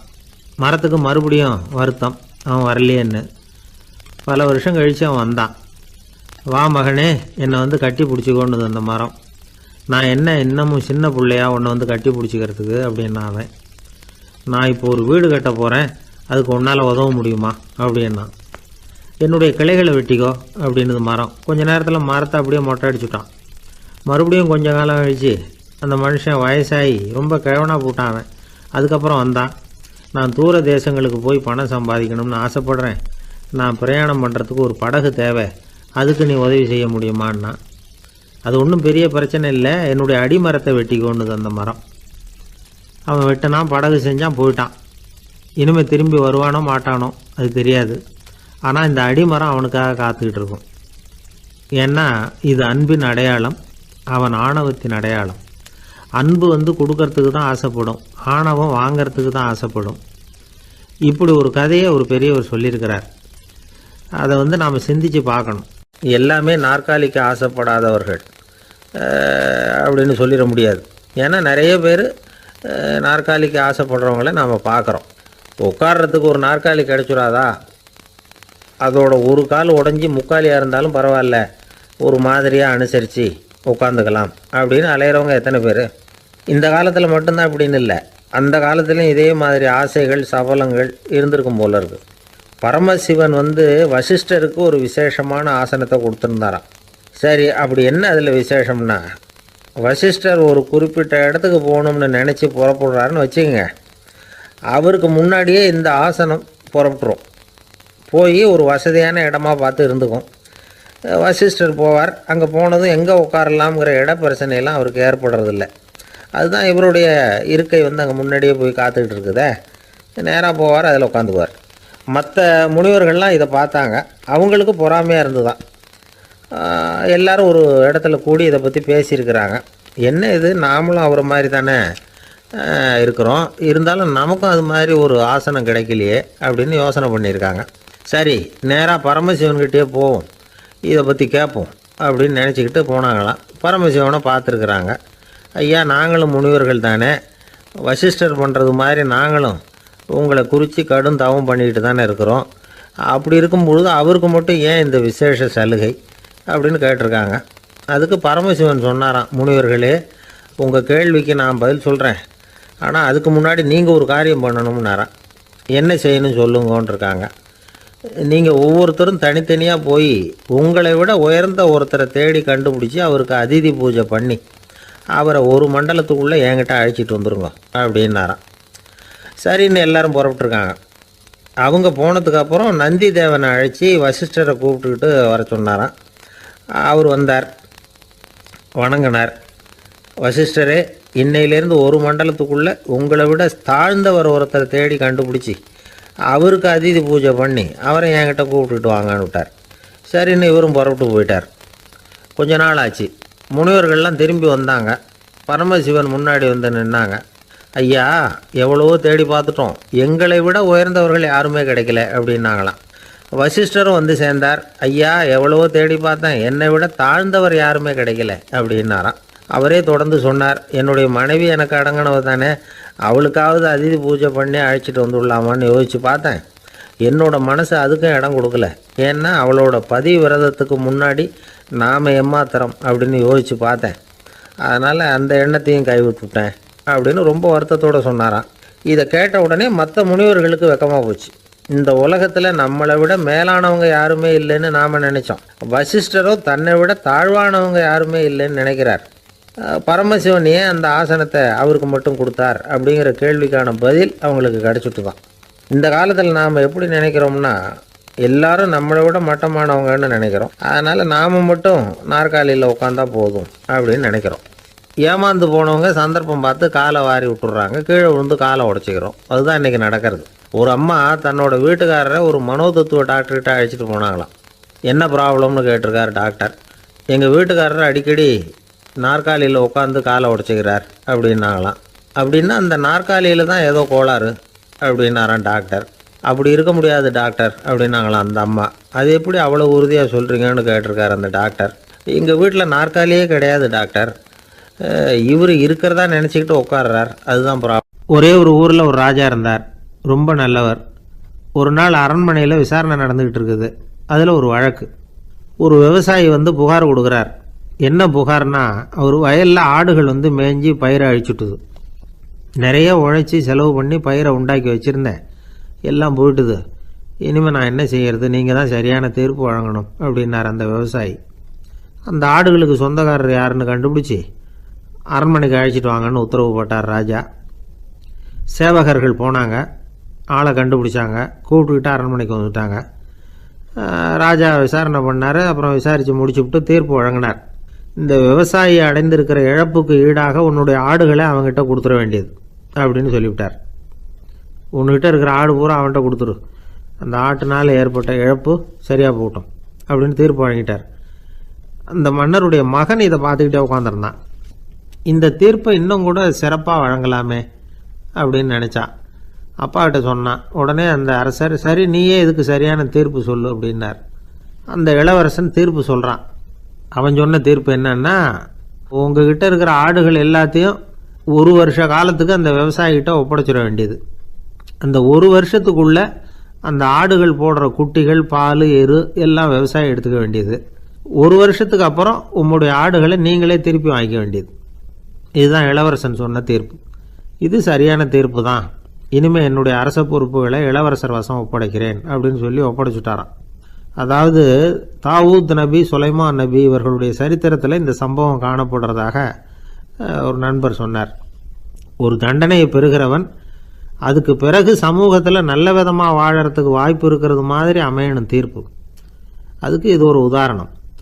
சில தீர்ப்புகள் எப்படி அமைஞ்சு விடுதுன்னா, ஒரு தண்டனையை அனுபவித்து முடித்தவன் அதுக்கப்புறம் அவன் இந்த சமூகத்தில் நல்லவனாக வாழறதுக்கு நினச்சா கூட அதுக்கு தகுதி இல்லாதவன் அப்படிங்கிற அளவுக்கு சூழ்நிலை அமைஞ்சிருது. இது சிந்திக்க வேண்டிய ஒரு செய்தி. இன்னொரு ஊரில் ஒரு ராஜா இருந்தார். அவர் ஒரு நாள் ஒரு போட்டி வச்சார். என்ன போட்டின்னா, அரண்மனை வாசலில் ஒரு பெரிய நீச்சல் குளம், அதில் நிறைய விஷப்பாம்புகள். எந்த இளைஞன் துணிச்சலாக அதில் நீச்சல் குளத்தில் குதித்து நீந்தி கரையேறி வர்றானோ அவனுக்கு 100 ஏக்கர் நிலம் பரிசாக வழங்கப்படும். அது வேணாம்னா 1000 ஆடுகள் பரிசாக வழங்கப்படும். அதுவும் வேணான்னா என்னுடைய மகளை வந்து கல்யாணம் பண்ணிக்கலாம். இதுதான் மன்னருடைய அறிவிப்பு. பரிசுலாம் நல்லா தான் இருக்குது. இருந்தாலும் பாம்புகள் உள்ள குளம்ங்கிறது நல்லா இல்லையே, அதனால் யாரும் அதில் குதித்து நீஞ்சறதுக்கு முன் வரல. இருந்தாலும் திடீர்னு ஒரு இளைஞன் அந்த நீச்சல் குளத்தில் குதித்தான், நீந்தனா ஒரு வழியாக கரையேறி வந்துட்டான். மன்னருக்கு ரொம்ப மகிழ்ச்சி. நீ தான் தைரியமான இளைஞன், வா இப்படின்னு கூப்பிட்டார். கிட்ட வந்தான். அந்த இளைஞன் தண்ணீர் சொட்ட சொட்ட வந்து நிற்கிறான். சரி, உனக்கு 100 ஏக்கர் நிலம் வேணுமான்னு கேட்குறார். வேண்டாங்கிறான். சரி, அப்படின்னா 1000 ஆடுகள் வேணுமான்னு கேட்குறார். அதுவும் வேணாங்கிறான். ஓ, அப்படின்னா என் பொண்ணை கல்யாணம் பண்ணிக்கிறியா அப்படின்னு கேட்குறாரு. அதுவும் வேணாங்கிறான். ராஜாவுக்கு ஒன்றும் புரியல. அப்படின்னா உனக்கு என்ன தான் வேணும் அப்படிங்கிறார். என்னை பிடிச்சி இந்த குளத்தில் தள்ளி விட்டவன் யாருங்கிறது எனக்கு தெரியணும் அப்படின்னா. 1944 வருஷத்துல ஒரு நாள் மொரார்ஜி தேசாய் எரவாடா சிறையில் இருந்தார். காவல்துறை உயர் அதிகாரி ஒருத்தர் வர்றார். மொரார்ஜி தேசாய சிறை அதிகாரி அலுவலகத்துக்கு அழைச்சிட்டு போறார். சிறை அதிகாரி ஒரு தகவலை சொல்றார். உங்க நண்பர் மங்கள்தாஸ் பக்வாசா அப்படிங்கிறவர் நாசிக் சிறையில அடைக்கப்பட்டிருந்தார். அவருக்கு உடல் நலம் ரொம்ப பாதிக்கப்பட்டதுனால அவரை சிறையிலிருந்து பம்பாயில உள்ள ஹரிகிருஷ்ணன் தாஸ் மருத்துவமனைக்கு கொண்டுகிட்டு போயிருக்கிறாங்க. அவரும் உங்களை பார்க்கணும்னு ரொம்ப ஆவலோட இருக்கிறார். அதனால நீங்க வந்து பரோல்ல போய் பாத்துட்டு வாங்களே அப்படின்னார். நிபந்தனையோட போய் பாத்துட்டு வரலாம்னார். தியாக செம்மல்கள் பரோல்ல செல்றதில்ல அப்படிங்கிற உறுதியோட தான் சிறைச்சாலைக்கு வருவாங்க. இப்படி இருக்கிறப்போ மொரார்ஜி மட்டும் பரோல்ல போயிட்டு வர்றதுக்கு எப்படி சம்மதிப்பார்? உயிர் நண்பரின் உயிர் ஆடுது அப்படிங்கறத கேட்டதும் உடனே போய் பார்க்கணும்னு ஆவல் தான். இருந்தாலும் வரன்முறையை மீறி போய் பாக்குறதுன்னா அது தேச பக்தியையே அவமானப்படுத்துறது மாதிரி ஆகும் அப்படிங்கறத அவர் உணர்ந்தார். அதனால நான் வந்து பரோல்ல போகிறதுக்கு நான் தயாரா இல்லை அப்படின்னு சொல்லிவிட்டாராம். நண்பருடைய கடைசி ஆசைய நிறைவேற்றுறது உங்க கடமை இல்லையா அப்படின்னு கேட்டிருக்காரு சிறை அதிகாரி. கடமை தான், அதே சமயம் என்னுடைய கடமையை காப்பாத்துறதும் முக்கியமாச்சே அப்படின்னாரா இவர். அதுக்கப்புறம் அந்த அதிகாரி நிபந்தனை இல்லாமலே மொரார்ஜியை வந்து வெளியில அனுப்புறதுக்கு சம்மதிச்சாராம். அப்படி இருந்தும் மத்த நண்பர்களை கலந்துகிட்டு தான் மொரார்ஜி வெளியில புறப்பட்டாராம். பம்பாய்க்கு போனார். படுக்கையில நண்பரை சந்திச்சார். அவர் ரொம்ப மோசமான நிலைமையில இருந்தார். உடல்நிலை கவலைக்கிடம்னு தான் டாக்டர்களும் சொன்னாங்க. மங்கள்தாஸ், இனி எனக்கு வாழ்க்கையில என்ன இருக்கு, நான் இறந்து விடுறதே மேலுன்னாராம். மொரார்ஜிக்கு ரொம்ப வருத்தமா போச்சு. மங்கள்தாஸ் இல்லத்துல இருந்த சமயத்துலதான் மொரார்ஜிய கைது பண்ணாங்களாம். அந்த அதிர்ச்சி தான் மங்கள்தாஸ ரொம்ப பாதிச்சிருக்கு அப்படிங்கறத அவர் புரிஞ்சுக்கிட்டார். இத பாருங்க, விடுதலை போராட்டத்துல ஈடுபடுறவங்களை கைது பண்றதும் சிறையில அடைக்கிறதும் சகஜம் தானே. அன்னைக்கு உங்க வீட்டுல இருந்தப்போ நான் கைது செய்யப்படலைன்னாலும் இன்னொரு இடத்துல நான் கைது செய்யப்பட்டுதான் இருப்பேன். அதனால அதை பத்தி நீங்க ஏன் வேதனைப்படணும்? நீங்க தைரியமா உறுதியா இருக்கணும். அது மட்டும் இல்ல, அது வரைக்கும் மருந்தே சாப்பிடாம இருந்த மங்கள்தாஸ மருந்து சாப்பிட வச்சாராம். 2 நாள் அவர் பக்கத்திலே இருந்தார். அதுக்கப்புறம் பெரிய டாக்டரை பார்த்து மங்கள்தாஸ் உடல் நல சம்பந்தமா விசாரிச்சார். இப்ப பரவாயில்ல, தேறி இருக்கிறார். எப்படி இருந்தாலும் இன்னும் ஒரு 6 மாசம் தான் அவர் உயிரோட இருப்பார் அப்படின்னு சொல்லிவிட்டாரு டாக்டர். ஆனா அதுக்கப்புறம் நடந்தது என்ன தெரியுமா? மங்கள்தாஸ் அதுக்கப்புறம் 25 வருஷம் சௌக்கியமா இருந்தாராம். இவர் 6 மாசம் தான் இருப்பாருன்னு சொன்ன அந்த டாக்டர் 6 மாசத்துல ஒரு எதிர்பாராத விபத்துல சிக்கி இறந்து போனாராம். 6 மாசம்னு டாக்டர் போட்ட கணக்கு சரிதான், ஆனா இடம் தான் மாறி போச்சு. ஒரு திருடன் ஒரு வீட்டுல போய் திருடணும்னு திட்டம் போட்டான். இருட்டுனதும் போய் திருடணும். ஆனா ராத்திரி ஆனா வாசல் கதவை சாத்தி உள்பக்கம் தாழ்பால் போட்டுருவாங்களே, என்ன பண்றது, எப்படி வீட்டுக்குள்ள போறது? இவன் யோசனை பண்ண ஒரு முடிவுக்கு வந்தான். சரி, பகல் நேரத்திலேயே யாருக்கும் தெரியாம அந்த வீட்டுக்குள்ள நுழைஞ்சிருவோம், அங்க போய் எங்கேயாவது ஒளிஞ்சுக்குவோம், இருட்டுற வரைக்கும் பேசாம இருப்போம். ராத்திரி எல்லாரும் தூங்கினதுக்கு அப்புறம் நைஸா போய் பீரோவை திறந்து இருக்கிறது பூரா எடுத்துக்கிட்டு ஓடியாந்துடலாம் அப்படின்னு திட்டம் போட்டான். அதே மாதிரி ஒரு நாள் மத்தியானத்துக்கு மேல அந்த வீட்டுக்காரன் எங்கேயோ வெளியில புறப்பட்டு போனான். வீட்டுக்கார அம்மா அடுப்பங்கரையில என்னமோ சமைச்சுக்கிட்டு இருந்தாங்க. திருடன் பார்த்தான். இதுதான் சமயம்னு அந்த வீட்டுக்குள்ள மெதுவா நுழைஞ்சிட்டான். எங்க ஒளியலாம்னு பார்த்தா வலது பக்கம் ஒரு ரூம் இருந்தது. அங்க போனான். அங்க ஒரு படுக்கை அறை, அங்க ஒரு பெரிய கட்டில் இருந்தது. அதுக்கு அடியில போய் பதுங்கிட்டான். இருட்டுனது நம்ம வேலையை ஆரம்பிக்கலாம், அது வரைக்கும் பொறுமையா இருக்கணும் அப்படின்னு சொல்லி பேசாம வாயை மூடிட்டு கம்முன்னு இருக்கிறான். ரொம்ப நேரம் கழிச்சு வெளியில போயிருந்த வீட்டுக்காரன் திரும்பி வந்தான். சாப்பிட்டான். லைட்டை நிறுத்தி விட்டு படுத்துட்டான். அந்த அம்மாவும் வேலையெல்லாம் முடிச்சுட்டு வந்து படுத்துட்டாங்க. நடு ராத்திரி. விடி விளக்கு லேசா எரிஞ்சுக்கிட்டு இருக்கு. வீட்டுக்காரன் லேசா கண்ணை முழிச்சான். கட்லுக்கு நேரா எதிரில ஒரு கண்ணாடி. அதுல பாக்குறான், கட்லுக்கு கீழே ஒரு திருடன் ஒளிஞ்சு இருக்கிறது தெரிஞ்சு போச்சு. உடனே அவன் திருடன் திருடன்னு சத்தம் போடல, யோசனை பண்ணான்.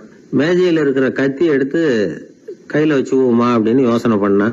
இந்த சந்தர்ப்பத்துல கத்தியை உபயோகப்படுத்துறதை விட புத்தியை உபயோகப்படுத்துறது தான் சாமர்த்தியம் அப்படின்னு நினைச்சான். உடனே அது பிரகாரம் செயல்பட ஆரம்பிச்சிட்டான். என்ன பண்ணான் தெரியுமா? எதையும் வெளியில காட்டிக்காம ரொம்ப சர்வசாதாரணமா தன்னுடைய மனைவி கிட்ட பேச ஆரம்பிச்சான். மனைவியும் புத்திசாலி, அதனால அவங்களுக்கு தெரியும். அவங்களும் வீட்டுக்காரர் கேட்ட கேள்விக்கு பொருத்தமா பதில் சொல்ல ஆரம்பிச்சாங்க. இவன் கேட்டான், இந்த பாரு, நமக்கு குழந்தை பிறந்தா அதுக்கு கிருஷ்ணமூர்த்தின்னு தான் பேர் வைக்கணும் அப்படின்னா. அதெல்லாம் முடியாது. ஆம்பளை பிள்ளையா இருந்தா ஏகாம்பரம், பொம்பளை பிள்ளையா இருந்தா பங்கஜவல்லி, இதுதான் அவங்க மாமனார் மாமியார் பேர், அதுதான் வைக்கணும் அப்படின்னாங்க அந்த அம்மா. அதெல்லாம் முடியாது, நான் முடிவு பண்ணிவிட்டேன் கிருஷ்ணமூர்த்தின்னு கத்தனா அவன். இல்ல ஏகாம்பரம் பங்கஜவல்லின்னுது இந்த அம்மா. வாதம் முத்தி போச்சு. கிருஷ்ணமூர்த்தி கிருஷ்ணமூர்த்தி கிருஷ்ணமூர்த்தின்னா அவன். ஏகாம்பரம் பங்கஜவல்லி ஏகாம்பரம் பங்கஜவல்லின்னு இவங்க கத்துறாங்க. ஒரே சத்தமா போச்சு. இத கேட்டதும் பக்கத்து வீட்டுல இருந்தவங்க, எழுத்த வீட்டுல இருந்தவங்க எல்லாம் எழுந்திரிச்சு ஓடி வந்து இவங்க வீட்டு கதவை தட்ட ஆரம்பிச்சுட்டாங்க. தட தடன்னு. இவன் சாவகாசமா எழுந்திரிச்சு போய் கதவை திறந்தான். என்னங்க, இந்த ராத்திரி வேலையில எங்களை எல்லாம் ஏன் கூப்பிட்டீங்க, யாருக்கு என்னாச்சு அப்படின்னு கேட்டாங்க. கேட்டது யாருன்னா பக்கத்து வீட்டு கிருஷ்ணமூர்த்தி, எழுத்த வீட்டு ஏகாம்பரம் பங்கஜவல்லி எல்லாரும். அடடே, உங்களை கூப்பிடலீங்க, குழந்தைக்கு பேர் வைக்கிறது சம்பந்தமா எங்களுக்குள்ள சண்டை வந்துட்டுது, அதுதான் விஷயம். வேணும்னா இதான் கட்டிலுக்கு அடியில ஒளிஞ்சிட்டு இருக்கிறானே ஒருத்தன், அவனை கூட கேட்டு பாருங்க, அவன் தான் இதுக்கு சாட்சி அப்படிங்கிறான் அந்த ஆளு. உடனே எல்லாரும் விஷயத்த புரிஞ்சுக்கிட்டு திருடனை பிடிச்சி போலீஸ்ல ஒப்படைச்சிட்டாங்களாம். நெருக்கடியான நேரங்கள்ல பதறாம புத்திசாலித்தனமா செயல்படணுங்கிறத தெரிஞ்சுக்கிறதுக்காக இந்த கதை. புத்திசாலித்தனமா செயல்படுற ஒரு குடும்ப தலைவி இருக்காங்க. அவங்க என்ன செய்வாங்க தெரியுமா? எல்லாரும் ராத்திரி ஆனா வீட்டை உள்பக்கமா பூட்டி விட்டு தானே படுப்பாங்க. ஆனா அந்த அம்மா என்ன பண்ணுவாங்கன்னா, வீட்டை வெளிப்பக்கமா ஒரு பூட்டு போட்டு பூட்டி விடுவாங்க. எழுத்த வீட்டுக்காரங்க கிட்ட சொல்லி தினமும் இப்படி பூட்டி விட சொல்றது பழக்கம். ஏங்க அப்படி செய்யறீங்க, திருடன் சுலபமா உள்ளே வந்துடக்கூடாதுங்கிறதுக்காகவா அப்படின்னு கேட்டாங்க. இல்லைங்க, சுலபமா வெளியில போயிடக்கூடாதுங்கிறதுக்காக அப்படின்னாங்க. என்னங்க சொல்றீங்க அப்படின்னு கேட்டாங்க. ஆமாங்க, இவருக்கு அந்த பழக்கம் உண்டு அப்படின்னு தன்னுடைய வீட்டுக்காரரை காட்டினாங்க. பக்கத்து வீடுகள் பத்திரமா இருக்கணுங்கிறதுக்காக தன்னுடைய வீட்டை பூட்டி வைக்கிறது ஒரு பெரிய விஷயம் தானே. ஒரு வயதான குரு சாய்வு நாற்காலியில உட்கார்ந்திருந்தார். ஒரு ஆள் அவரை தேடிட்டு வந்தான். வந்து அவர் முன்னாடி நின்னான்.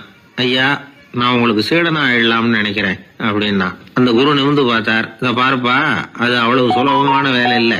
அப்படியா சொல்றீங்க அப்படின்னா. ஆமா, நீ ஒரு சீடனா ஆகணும்னா உன்னுடைய அகங்காரத்தை எல்லாம் விட்டுடணும், தியானத்துல முழுமையா ஈடுபடணும், இது மாதிரி இன்னும் பல காரியங்களை ஒழுங்கா செய்யணும், ஒரு ஈடுபாட்டோட செய்யணும்.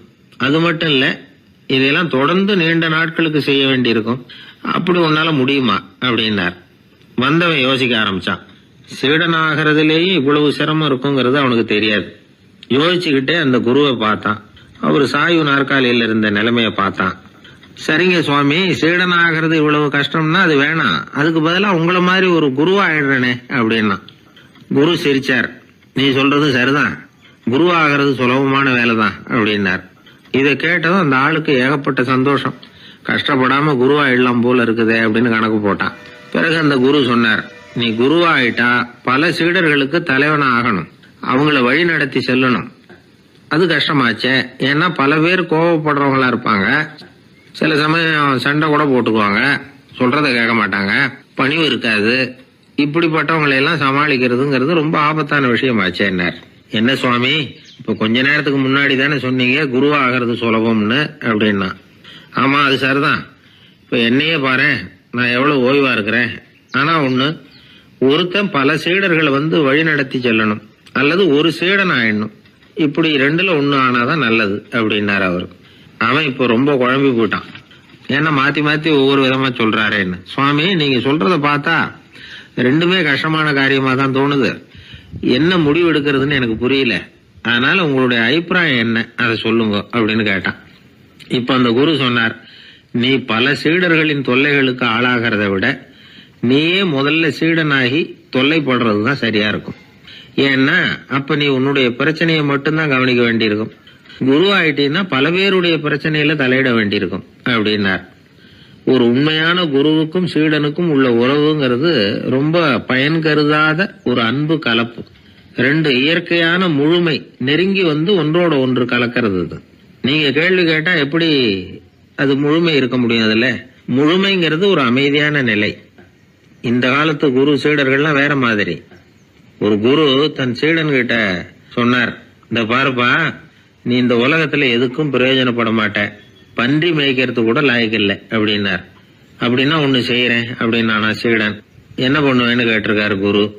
உங்களை மாதிரியே ஒரு குருவாயிடுறனே அப்படின்னானா அந்த சீடன். பத்திரிகையில வர்ற செய்திகளை கூட நகைச்சுவையா சொல்றது உண்டு. அதாவது அதை நேரடியா சொன்னா வானொலியில அனுமதிக்க மாட்டாங்க சில விஷயங்களை. அது சின்னாருக்கு கௌரவ குறைச்சல், அது வேடிக்கை கலந்து நகைச்சுவோடு சொல்லும் பொழுது அதை அனுமதிச்சிருவாங்க. அப்ப அந்த விசாரணை கமிஷன் அது இது நிறைய நடந்துகிட்டு இருந்தது. டெல்லியில இருந்து அமலாக்க பிரிவு அதிகாரிகள்லாம் வராங்க போறாங்கன்னு பத்திரிகையில அமர்க்கலப்பட்ட இடம். அந்த நேரம் வந்து நான் ஒரு ரேடியோவில் ஒரு செய்தியை தயார் பண்றோம். அப்ப என்ன பண்ணேன்னா, இது மாதிரி அந்த பத்திரிகை செய்தியை வச்சுக்கிட்டே ஒரு செய்தி சொன்னோம், இன்னொரு தகவல் சொல்லி. அதனால ஒருத்தன் வந்து தமிழ்நாட்டுல ஒரு ஆள், அவன் திடீர்னு வந்து கோடீஸ்வரன் ஆயிட்டான். நேற்று வரைக்கும் சாதாரணமா இருந்தா இன்னைக்கு கோடீஸ்வரன் ஆயிட்டான்.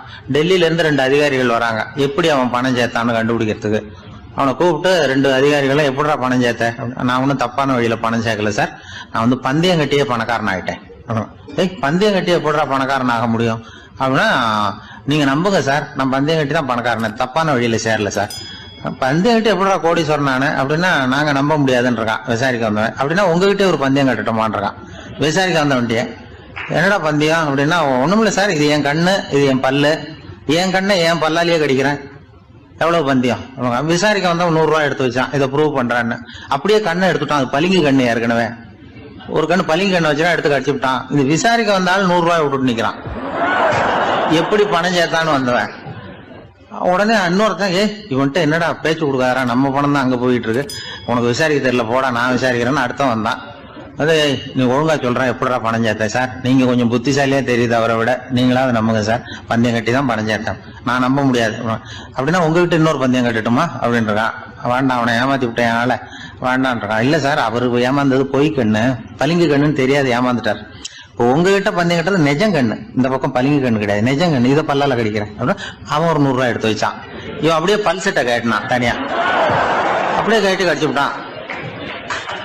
அதையும் விட்டுட்டான். இவன் உடனே 2 பேரும், இவன்கிட்ட பேச பேச நம்ம பணம் தான் அவன்கிட்ட போயிட்டு இருக்கு, இவன் எப்படி பணம் சேர்த்தான்னு கண்டுபிடிக்கிறதுக்கு டெல்லியில இருந்து வந்திருக்கோம், மேற்கொண்டு பேசாத, பேச பேச பந்தயம் கட்டுவான், திரும்பி போறதுக்கு ரயிலுக்கு டிக்கெட் சரியா இருக்கா பாடுறான்றான். அவன் கரெக்டா எண்ணி பார்த்து கரெக்டா இருக்குப்பா, மேற்கொண்டு பேசாத, அவன்கிட்ட நம்ம போயிடுவோம், போய் நம்ம அதிகாரிகிட்ட சொல்லிடுவோம்னு சொல்லி போயிட்டு வரேன் சார் அப்படின்னு சொல்லிட்டு மரியாதை போயிட்டாங்க. போய் டெல்லியில பெரிய அதிகாரிகிட்ட போய், சார் அவன்கிட்ட வந்து விசாரிச்சு பார்த்தோம் சார், தமிழ்நாட்டுல பந்தயம் கட்டி தான் பணம் சேர்த்தேன்னு சாதிக்கிறான், எங்ககிட்ட ஒரு 200 ரூபாய் வாங்கிட்டான் சார் அப்படின்னு அவருக்கு கோவம் வந்துட்டுது. இந்தியாவுக்கே தலைமை அதிகாரி, இதுக்காகவாடா நீங்க இருக்கீங்க, எத்தனை பேர் இருக்கீங்க உங்களை மாதிரி ஜூனியர் ஆபீசர்ஸ் நம்ம ஆபீஸ்ல இந்தியா பூரா விசாரிக்கிறதுக்கு அப்படின்னா 30 பேர் இருக்கோம் சார். 30 பேருக்கு அனுபவம் பத்தாது, நான் இந்தியாவுக்கே தலைமை அதிகாரி, அனுபவம் ஜாஸ்தி, உங்களுக்கு ட்ரைனிங் கொடுக்கணும் எப்படி ஒருத்தரை விசாரிக்கிறதுன்னு. 30 பேரும் ஒரு ரூம்ல வந்து உட்காருங்க, ஒரு ஆள் போய் அந்த ஆள் தமிழ்நாட்டுல இருந்து இங்க கூப்பிட்டுட்டு வா, வர்ற வரைக்கும் அவன்கிட்ட பேசாதீங்க, பந்தயம் கட்டுவான், மெதுவா கொண்டு வந்து நிறுத்து அப்படின்னா ஒரு ஆள் வந்து ஸ்பெஷலா கூப்பிட்டு போட்டான். இது மாதிரி மேடையில நிறுத்திவிட்டு ஒரு தலைமை அதிகாரி 30 ஜூனியர் அதிகாரிகள் அவங்களுக்கு பயிற்சி கொடுக்குறார். இவனை பார்த்து, ஏய் ஒழுங்கா சொல்லு, எப்படி பணம் சேர்த்த, நான் இந்தியாவுக்கே தலைமை அதிகாரி, என்கிட்ட உண்மையை ஒத்துக்கிட்டீங்கன்னா உன்னை அப்ரூவர் ஆக்கிடுவேன் அல்லது தண்டனையை குறைப்பேன், அந்த அதிகாரம்லாம் என்கிட்ட உண்டு, ஒழுங்கா சொல்லு அப்படிங்கிறார். அவர், சார் நீங்க இந்தியாவுக்கே தலைமை அதிகாரி, அனுபவம் ஜாஸ்தி, நீங்களாவது நம்புங்க சார், நான் பந்தயம் கட்டி தான் பணம் சேர்த்தேங்கிறான். இங்கேயே வந்து இப்படி சாதிக்கிறேன், உன்னை நம்ப முடியாதரா அப்படின்னா உங்ககிட்ட ஒரு பந்தயம் கட்டுட்டுமா நானா அவர்கிட்ட போய், வானண்டா என் ஆளை ஏமாத்தி விட்டேன் அப்படின்னா, இல்ல சார் அவங்க ஏமாந்தது என் உடம்ப பத்தின ரகசியம், என் கண்ணு பளிங்கு கண்ணுன்னு தெரியாது, நான் பல்செட்டு கட்டியிருந்தது தெரியாது, ஏமாந்துட்டாங்க. இப்ப நான் உங்ககிட்ட கட்டுற பந்தயம் உங்க உடம்ப பத்தின ரகசியம். என் உடம்புல என்னடா ரகசியம், முதுகுல, உங்க முதுகுல 1 ரூபா அகலத்துக்கு கருப்பா ஒரு மச்சம் இருக்கு, உண்டா இல்லையானா, இல்லேன்னு தெரியும் அவருக்கு. இல்லடா நேத்து வரைக்கும் இல்ல சார், இப்ப இருக்குது மச்சம் அப்படின்னு உடனே 100 ரூபாய் எடுத்து வச்சார் அவர் தலைமை அதிகாரி. ஒரு 100 ரூபாய் வச்சு சட்டையை கட்டி காட்டுறாரு, மச்சம் இல்ல, இவன் தோத்துட்டான் இங்கிருந்து போனவன். உடனே 200 ரூபாய் எடுத்து வச்சுக்கிட்டு, தோழர்களே இப்படிதான் ஒருத்தரை விசாரிக்கணும், என்கிட்ட இவன் ஏமாந்துட்டான் பாருங்க, துருவி துருவி விசாரிக்கிறதுன்னு சொல்றாங்களே இதுதான் அப்படின்னு விளக்கம் கொடுத்தாரு. அப்போ இவன் மெதுவா ஆரம்பிச்சானா, சார் இந்த பந்தயத்துல உங்களுக்கு 200 ரூபாய் லாபம், ஆனா இதே பந்தயத்துல எனக்கு 2900 ரூபாய் லாபம் சார் அப்படின்றான். என்னடா பண்ண அப்படின்னு கேட்டிருக்காரு. உங்களுக்கு தெரியாம இந்த 30 பேர்கிட்டையும் தனித்தனியா ஒரு பந்தயம் கட்டியிருக்கேன்.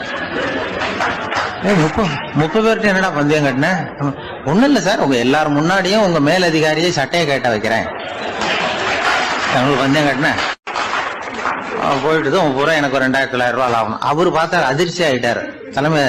சார் நீங்க போங்க சார் அப்படின்னு சொல்லி ஒரு ஆளை கொண்டு போய், சாரை கொண்டு போய் மரியாதையா பக்கத்து ரூம்ல விட்டாங்க. இனிமே அவர்கிட்ட யாரும் பேசாதீங்க வாங்கன்னு சொல்லிவிட்டு, அதுக்கப்புறம் தோழர்களே, இவர் பேச ஆரம்பிச்சார், தோழர்களே இனிமே யாரும் தமிழ்நாட்டு பக்கம் விசாரிக்க போகாதீங்க, நீங்க யாராவது போறதுன்னா மத்திய பிரதேசம், உத்தரப்பிரதேசம், இப்படி எத்தனையோ பிரதேசம் இருக்கு, போயிட்டு வாங்க, தமிழ்நாட்டுக்கு மட்டும் போகாதீங்க, ஏன்னா அங்க போனா நம்ம பணத்துக்கு ஆபத்து வந்துருது அப்படின்னு சொன்னாருன்னு இந்த கதையை ரேடியோவில் சொன்னேன். இந்த கதையை உண்மை சம்பவமா சொன்னா அனுமதிச்சிருக்க மாட்டாங்க. இந்த நகைச்சுவைக்கு உள்ள மரியாதை என்னன்னா, அது ஒரு கதை மாதிரி உண்டு பண்ணி இப்படி சொன்னதும், இதுல என்ன என்னுடைய விசேஷம்னா, இந்த ஸ்கிரிப்ட வாங்கிட்டு வர சொல்லி மந்திரியினுடைய பிஏ வந்தார். ஒரு மந்திரி அப்ப இருந்தவர், அவர் பிஏ அடிக்கடி வருவார். வந்து இந்த போன நேத்து முந்தா நாள் ரேடியோவில் சொன்ன அந்த இன்னொரு தகவல் காப்பி ஒண்ணு வாங்கிட்டு வா அப்படி இப்படின்னு கூப்பிடுவார். மேடையில பேசுறதுக்கு எங்களுக்கு தேவை, உபயோகப்படும்னு கேட்பார். அவரு இந்த நிகழ்ச்சி வந்தப்போ உடனே அன்னைக்கு வந்துட்டார் அந்த பிஏ. இன்னைக்கு காலையில சொன்னீங்களே சார், மந்திரி கேட்கிறாரு மேடையில பேசுறதுக்கு அப்படின்னு. நான் அப்பதான் ஆச்சரியப்பட்டேன், பாருங்க இந்த நகைச்சுவைக்கு உள்ள மரியாதை. அவரே கேட்கிறார், சொல்லப்பட்டதே அவரை பத்தி தாங்கிறது தெரியாம அவரே எப்படி சொல்ல, அதுதான் சிரிப்புக்குள்ள மரியாதைங்கிறது. அது யாரை பத்தி சொல்றோமோ அவருக்கு தெரியாம கூட சொல்லலாம் அதை. அப்படி இது உண்மையில நடந்த சம்பவம். அந்த அமைச்சர் இப்ப இல்ல, உயிரோட எல்லாம் இருந்து வாங்கிட்டு இருந்தார். கிராமத்துல ஒருத்தன் வந்து தன்னுடைய நகங்களை வெட்டிக்கிட்டு இருந்தான். வெட்டி முடிச்சதும் ஒரு வயசானவர் அவனை பார்த்து, அதெல்லாம் அடுத்தவன் கண்ணில் படுறது மாதிரி போட்டுறாதப்பா, ஆபத்துன்னார். என்ன ஆபத்துன்னு கேட்டான் இவன். எவனாவது பில்லி சூனியம் வைக்கிறவன் எடுத்துட்டு போயிட போறான் அப்படின்னாரு அவர். வேண்டாத ஒருத்தனுக்கு ஏதாவது கெடுதல் பண்ணணும்னா உடனே மந்திரவாதியை தேடி போறது உண்டு. மந்திரவாதி என்ன பண்ணுவாருன்னா, யாருக்கு சூன்யம் வைக்கணுமோ அவனோட காலடி மண்ணு, முடி, நகம் இதையெல்லாம் அவனுக்கு தெரியாம எடுத்துட்டு வா அப்படிம்பார். இது மட்டும் இல்ல, அழுக்கு துணி, வேறு மனித உருவம் மாதிரி செய்யப்பட்ட பொம்மை, இதையெல்லாம் கூட மந்திரவாதிகள் பயன்படுத்துறது உண்டு. இதெல்லாம் ஏமாத்து வேலை.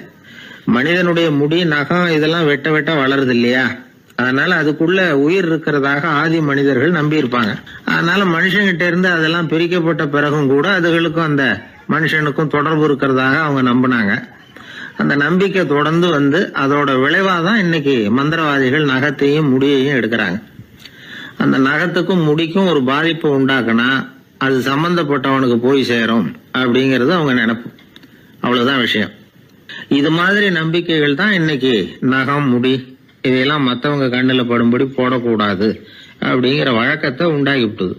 ஒருத்தர் பேரு என்னன்னு கேட்டு தெரிஞ்சுட்டு போய் அந்த பேரை வச்சு அவனோட ராசி பலனை கணிச்சு அவனுக்கு ஏற்பட இருக்கிற கெட்ட நேரத்துல அவனுக்கு சூன்யம் வச்சா அது உடனே பலிக்கும் அப்படின்னு ஒரு நம்பிக்கை. அது மட்டும் இல்ல, சூன்ய தகட்டுல பேரை எழுதி புதைக்கிறதும் உண்டு. இதனாலதான் பெண்கள் கணவன் பேரை சொல்லாத பழக்கம் ஏற்பட்டுதான். அதாவது பேரை கேட்டுக்கிட்டு போய் ஏதாவது கெடுதல் பண்ணிவிட்டா என்ன பண்றது அப்படிங்கிற பயம்.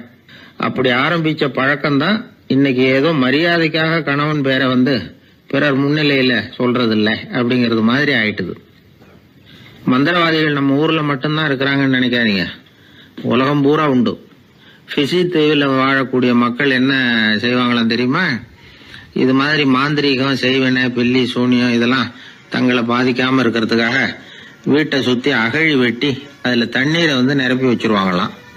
ஆஸ்திரேலியாவில் இருக்கக்கூடிய பழங்குடி மக்கள் கிட்ட ஒரு பழக்கம், ஏதாவது பழங்கள் சாப்பிட்டா அதோட விதைய தண்ணீர்லயோ அல்லது ஆத்துலயோ போட்டுருவாங்களாம். வெளியில போட்டுட்டா அதை எடுத்து செய்வினைக்கு பயன்படுத்திடுவாங்க அப்படிங்கிற பயம். இது மாதிரி உலகம் பூராவும் செய்வினையின் மூலம் அடுத்தவங்களுக்கு பாதிப்பை உண்டு பண்ண முடியும் அப்படிங்கிற நம்பிக்கை இருக்கத்தான் செய்யுது. பொதுவா எல்லா ஊர்லயுமே நகம், முடி, காலடி மண்ணு, மனித உருவ பொம்மை இததான் மந்திரவாதிகள் பயன்படுத்துறாங்களாம். இந்த பில்லி, சூனியம், செய்வினை இதுல இருக்கிற உண்மை என்ன தெரியுமா? நகமோ முடியோ எதையும் செய்யறது இல்ல, சம்பந்தப்பட்டவனுக்கு ஏற்படுற பயம் இருக்கு பாருங்க, அதுதான் பாதிக்கும். இது மனநிலையை பொறுத்த விஷயம், வேற விஞ்ஞான ரீதியான பாதிப்பு இதுல எதுவும் கிடையாது. நம்ம ஊர்ல ஏற்பட்ட பகுத்தறிவு சிந்தனைகள், மூட நம்பிக்கைகளை எவ்வளவோ குறைச்சிருக்குது. இருந்தாலும் ஏமாந்து போறவங்க இன்னும் இருந்துகிட்டு தான் இருக்கிறாங்க. இந்த காலத்துல சின்ன குழந்தைகளை கூட ஏமாத்துறது கஷ்டம். ஒரு குழந்தை கேட்டுதான், ஏன்பா பிரார்த்தனை பண்ணுனா நமக்கு எல்லாம் கிடைக்குமா அப்படின்னு தான். ஓ கிடைக்குமே அப்படின்னாராம் அப்பா. நீ வச்சிருக்கிறிய பேனா அது கூட கிடைக்குமா அப்படின்னு கேட்டுதான் குழந்தை. ஓ கிடைக்கும் அப்படின்னாராம். அப்படின்னா நீ வச்சிருக்கிற பேனாவை என்கிட்ட கொடுத்துரு, அதுக்கப்புறம் நீ பிரார்த்தனை பண்ணி வேற ஒரு பேனாவை வாங்கிக்கோ அப்படின்னு தான் அந்த சின்ன குழந்தை. ஒரு ராஜா இருந்தார். அவர் ஒரு பெரிய கோயில் கட்டினார். பல ஊர்கள்ல இருந்து சிற்பிகள்லாம் கொண்டுகிட்டு வந்தார். அழகழகா சிற்பங்களை செய்ய சொன்னார். ஊர்ல உள்ள ஜனங்களும் கோயில் கட்டுறதுக்கு அவங்களால முடிஞ்ச உதவியை செஞ்சாங்க. ராத்திரி பகலா வேலை நடக்குது. கோயில் கொஞ்சம் கொஞ்சமா வசந்துகிட்டே வந்துட்டுது. அந்த ஊர்ல ஒரு வயசான அம்மா இருந்தாங்க, ரொம்ப ஏழை. அவங்களுக்கு மனசுக்குள்ள ஒரு உறுத்தல், இந்த ஊர்ல எல்லாரும் இந்த கோவில் கட்டுறதுக்கு அவங்களால முடிஞ்ச உதவியை பண்ணிட்டு இருக்கிறாங்க, நம்மளால ஒன்றும் பண்ண முடியலையே அப்படின்னு நினைச்சு கவலைப்பட்டாங்க. அவங்களுக்கு மனசு கேட்கல, ஏதாவது செய்யணும் நம்மளால முடிஞ்சது அப்படின்னு யோசனை பண்ணாங்க. நல்ல வெயில் நேரத்துல சிற்பிகள்லாம் ரொம்ப சிரமப்பட்டு சிலை வடிச்சுக்கிட்டு இருக்கிறாங்கல்ல, அவங்களுக்கு அந்த நேரம் தாகம் எடுக்குமே, அதனால சிரமப்பட்டு ஒரு குடத்துல தண்ணி எடுத்துக்கிட்டு அதை இடுப்புல வச்சுக்கிட்டு மெதுவா கொண்டுகிட்டு அங்க போறது அப்படின்னு முடிவு பண்ணிட்டு அந்த அம்மா போச்சு. அங்க போய் வேலை செய்யறவங்களுக்கு தாகம் எடுக்கிற போலாம் ஒரு கோவலையில தண்ணியை எடுத்து கொடுத்துக்கிட்டு இருக்கிறது. இப்படியே பண்ண ஆரம்பிச்சுட்டு அந்த அம்மா. ஏதோ அந்த அம்மாவால முடிஞ்ச ஒரு சின்ன உதவி அது. இப்படி கொஞ்சம் கொஞ்சமா வேலை நடந்தது. கோபுரம் வசந்தது, எல்லா வேலையும் முடிஞ்சது. இனிமே கடைசியா கற்ப கிரகத்தின் மேல விமானம் அமைக்க வேண்டியதுதான் பாக்கி. அந்த வேலையும் ஆரம்பமாச்சு. அந்த சிற்பிகள்லயே அனுபவசாலியான ஒருத்தர் இந்த அம்மாவை தேடிட்டு வந்தார். பாட்டி, உங்ககிட்ட இருக்கிற ஏதாவது ஒரு பொருளை கொடுங்க, அந்த விமானத்துல வைக்கலாம் அப்படின்னு நாங்க நினைக்கிறோம் அப்படின்னார். இந்த அம்மாவுக்கு ஒன்றும் புரியல. ஏதாவது இருந்தாவில கொடுக்கலாம், எதுவும் இல்லையே, என்ன பண்றது யோசனை பண்ணாங்க. இத பாருப்பா, என்கிட்ட என்ன இருக்கு, இந்த வாசப்படியில கிடக்குது, இந்த கல்லு தான் இருக்குது, வேணும்னா இத எடுத்துட்டு போங்க அப்படின்னாங்க. உடனே அந்த கல்லை பேத்து எடுத்துட்டு போயிட்டாங்க அவங்க. அங்க போய் பார்த்தா என்ன ஆச்சரியம், அந்த விமானத்து உச்சியில கலசங்களை அமைக்கிறதுக்கான பிரம்ம எந்திரத்தை மூடுற கருங்கல் ஒண்ணு தேவையா இருந்தது. இவங்க எடுத்துட்டு போன கல்லு அதுக்கு ரொம்ப பொருத்தமா அமைஞ்சு போச்சு. ஏதோ அதுக்காகவே அளவெடுத்து செஞ்சது மாதிரி அமைஞ்சுட்டுது. அந்த கல்லையே அங்க அப்படியே பதிச்சுட்டாங்க. ஒரு வழியா கோவிலை கட்டி முடிச்சாங்க. அடுத்தது கும்பாபிஷேகம், அதுவும் ரொம்ப சிறப்பா கோலாகலமா நடந்து முடிஞ்சது. இவ்வளவையும் பார்த்த அந்த ராஜாவுக்கு மனசுக்குள்ள ரொம்ப பெருமையா இருந்தது. இவ்வளவு பெருசா இந்த கோவில் உருவாகிறதுக்கும் இவ்வளவு சிறப்பா இந்த விழா நடக்கிறதுக்கும் நாம தானே காரணம் அப்படின்னு மனசுக்குள்ள நினைச்சுக்கிட்டார். இப்படி நினைச்சுக்கிட்டே அன்னைக்கு ராத்திரி அரண்மனையில படுத்து தூங்கினார். உடனே ஒரு கனவு. ஆண்டவனே அந்த ராஜாவோட கனவுல வந்தார். ராஜா ஆண்டவனை வணங்கினார். இறைவா, உங்களுக்காக நான் கட்டியிருக்கிற கோவில் எப்படி இருக்குது, நல்லா இருக்குதா அப்படின்னு கேட்டார் ராஜா. அதுக்கு இறைவன் சொன்ன பதில் என்ன தெரியுமா? நீ கட்டின கோவில்ல அந்த கிழவியோட நிழல்ல நான் சுகமா இருக்கிறேன் அப்படின்னாராம். இப்படி சொல்லிவிட்டு கடவுள் மறைஞ்சுட்டார். கனவு கலைஞ்சுது. ராஜா விசாரிச்சார், யார் அந்த கிழவி அப்படின்னு. எல்லாரும் விவரத்தை சொன்னாங்க. அப்பதான் ராஜா நினைச்சு பார்த்தார், இந்த கோவிலை நானே கட்டினதாக ரொம்ப பெருமைப்பட்டுக்கிட்டேன். ஆனா அந்த வயசான அம்மா வீட்டு வாசல்ல கிடந்த கல்லு அது இறைவனுக்கு சுகமான நிழல் கொடுக்கறதாக சொல்றாரு அப்படிங்கறத எண்ணி பார்த்தார். நான்கிற எண்ணம் நழுவி போயிட்டுதான். கோபுரம் எவ்வளவு பெருசுங்கிறது முக்கியம் இல்ல, குணம் எவ்வளவு பெருசுங்கிறது தான் முக்கியம். அந்த வயசான அம்மா நம்ம நாட்டுல வாழறது தான் நமக்கு உண்மையான பெருமை அப்படின்னு நினைச்சாராம் ராஜா. இந்த காலத்திலயும் ஒரு ஊர்ல ஒரு கோவில் கட்டினாங்க. எல்லா ஜனங்களும் அவங்களால முடிஞ்சதை செஞ்சாங்க. நம்மால் ஒருத்தன் அந்த திருப்பணி குழு தலைவரை போய் பார்த்தான். நான் ஏதாவது ஒத்துழைக்கணுமா ஐயா அப்படின்னு ரொம்ப பணிவா கேட்டான். திருப்பணி குழு தலைவர் சொன்னார், இத பாருப்பா, இந்த கோவில் கட்டி முடிக்கிற வரைக்கும் உன்னுடைய ஒத்துழைப்பு எதுவும் தேவையில்லை. கட்டி முடிச்சு கும்பாபிஷேகம் ஆனதுக்கு அப்புறம் தான் உன்னுடைய ஒத்துழைப்பு ரொம்ப அவசியம் அப்படின்னார். அதுக்கப்புறம் நான் என்ன செய்யணும் சொல்லுங்கன்னா, இவன் இந்த சாமி சிலையை நீ திருடிட்டு போகாம இருக்கணும், அவ்வளவுதான் அப்படின்னாராம் அவர். என்னுடைய நண்பர் ஒருத்தர், அவர் விரல்ல நகமே இருக்காது. என்ன காரணம்னு நினைக்கிறீங்க? எல்லாத்தையும் அவரே கடிச்சு துப்பிடுவார். அப்படி ஒரு பழக்கம். சின்ன குழந்தைகள் நகம் கடிக்குது, விரல் சூப்புது. இதுக்கு என்ன காரணம் தெரியுமா? குழந்தைகள் மனசுல ஏற்படக்கூடிய ஒருவித பாதுகாப்பின்மை, இன்செக்யூரிட்டி, அல்லது தான் சரியா கவனிக்கப்படல அப்படிங்கிற எண்ணத்தோட வெளிப்பாடு தான் அது அப்படிங்கிறாங்க டாக்டர்கள். சில இடங்கள்ல 2வது குழந்தை பிறந்த உடனே பெரியவர்கள் கவனம் முதல் குழந்தைகிட்ட இருந்து கொஞ்சம் விலகி 2வது குழந்தைகிட்ட போயிடும். அந்த சமயத்துல முதல் குழந்தைக்கு இந்த பழக்கம் ஏற்படுறதுக்கு வாய்ப்பு உண்டா. சில குடும்பங்கள்ல கணவன் மனைவி 2 பேருமே வேலைக்கு போறவங்களா இருப்பாங்க. குழந்தை ரொம்ப நேரத்துக்கு பெத்தவங்களை பிரிஞ்சு இருக்க வேண்டிய சூழ்நிலை இருக்கும். குழந்தை ஒரு பாதுகாப்பின்மையை உணர ஆரம்பிக்கும். இந்த பழக்கம் வந்துடும். அதனால ஒரு குழந்தைக்கு தான் ஒதுக்கப்படுறோம் அப்படிங்கிற நினைப்பு வராம பாத்துக்கணும். வளர்ந்த குழந்தைகளும் நகம் கடிக்கும். வயசானவங்க கிட்டையும் இந்த பழக்கம் இருக்கும். இது ஒரு மனச்சிதைவின் வெளிப்பாடு அப்படிங்கிறாங்க மனநல நிபுணர்கள். அம்மா அப்பா திட்டினாலும் சரி, அல்லது ஆசிரியர் திட்டினாலும் சரி, இந்த பழக்கம் வந்துடும். நாம தவறு பண்ணிட்டோம் அப்படிங்கிற நினைப்பு வர்ற சமயம் நகம் கடிக்க ஆரம்பிச்சிருவோம். ஏதோ ஒண்ணு அடையணும் அப்படின்னு நினைக்கிறோம், அதை அடைய முடியல. இப்படி ஒரு ஏக்கம் வர்ற சமயத்திலேயும் சில பேர் நகத்தை கடிக்க ஆரம்பிச்சிருவாங்க. ஒரு பெரிய அதிகாரி, தனியார் நிறுவனத்துல வேலை பார்க்கிறவரு, அவரு டென்ஷன் ஆயிட்டாருன்னா உடனே அறைக்கு அதை சாத்தி விடுவாங்களாம். அவரே சாத்திக்குவாராம். அப்படி சாத்திக்கிட்டு உள்ள எதையாவது வெறிச்சு பார்த்துக்கிட்டே நகத்தை கடிக்க ஆரம்பிச்சிருவாராம். இந்த பழக்கம் உலகம் பூரா உண்டு.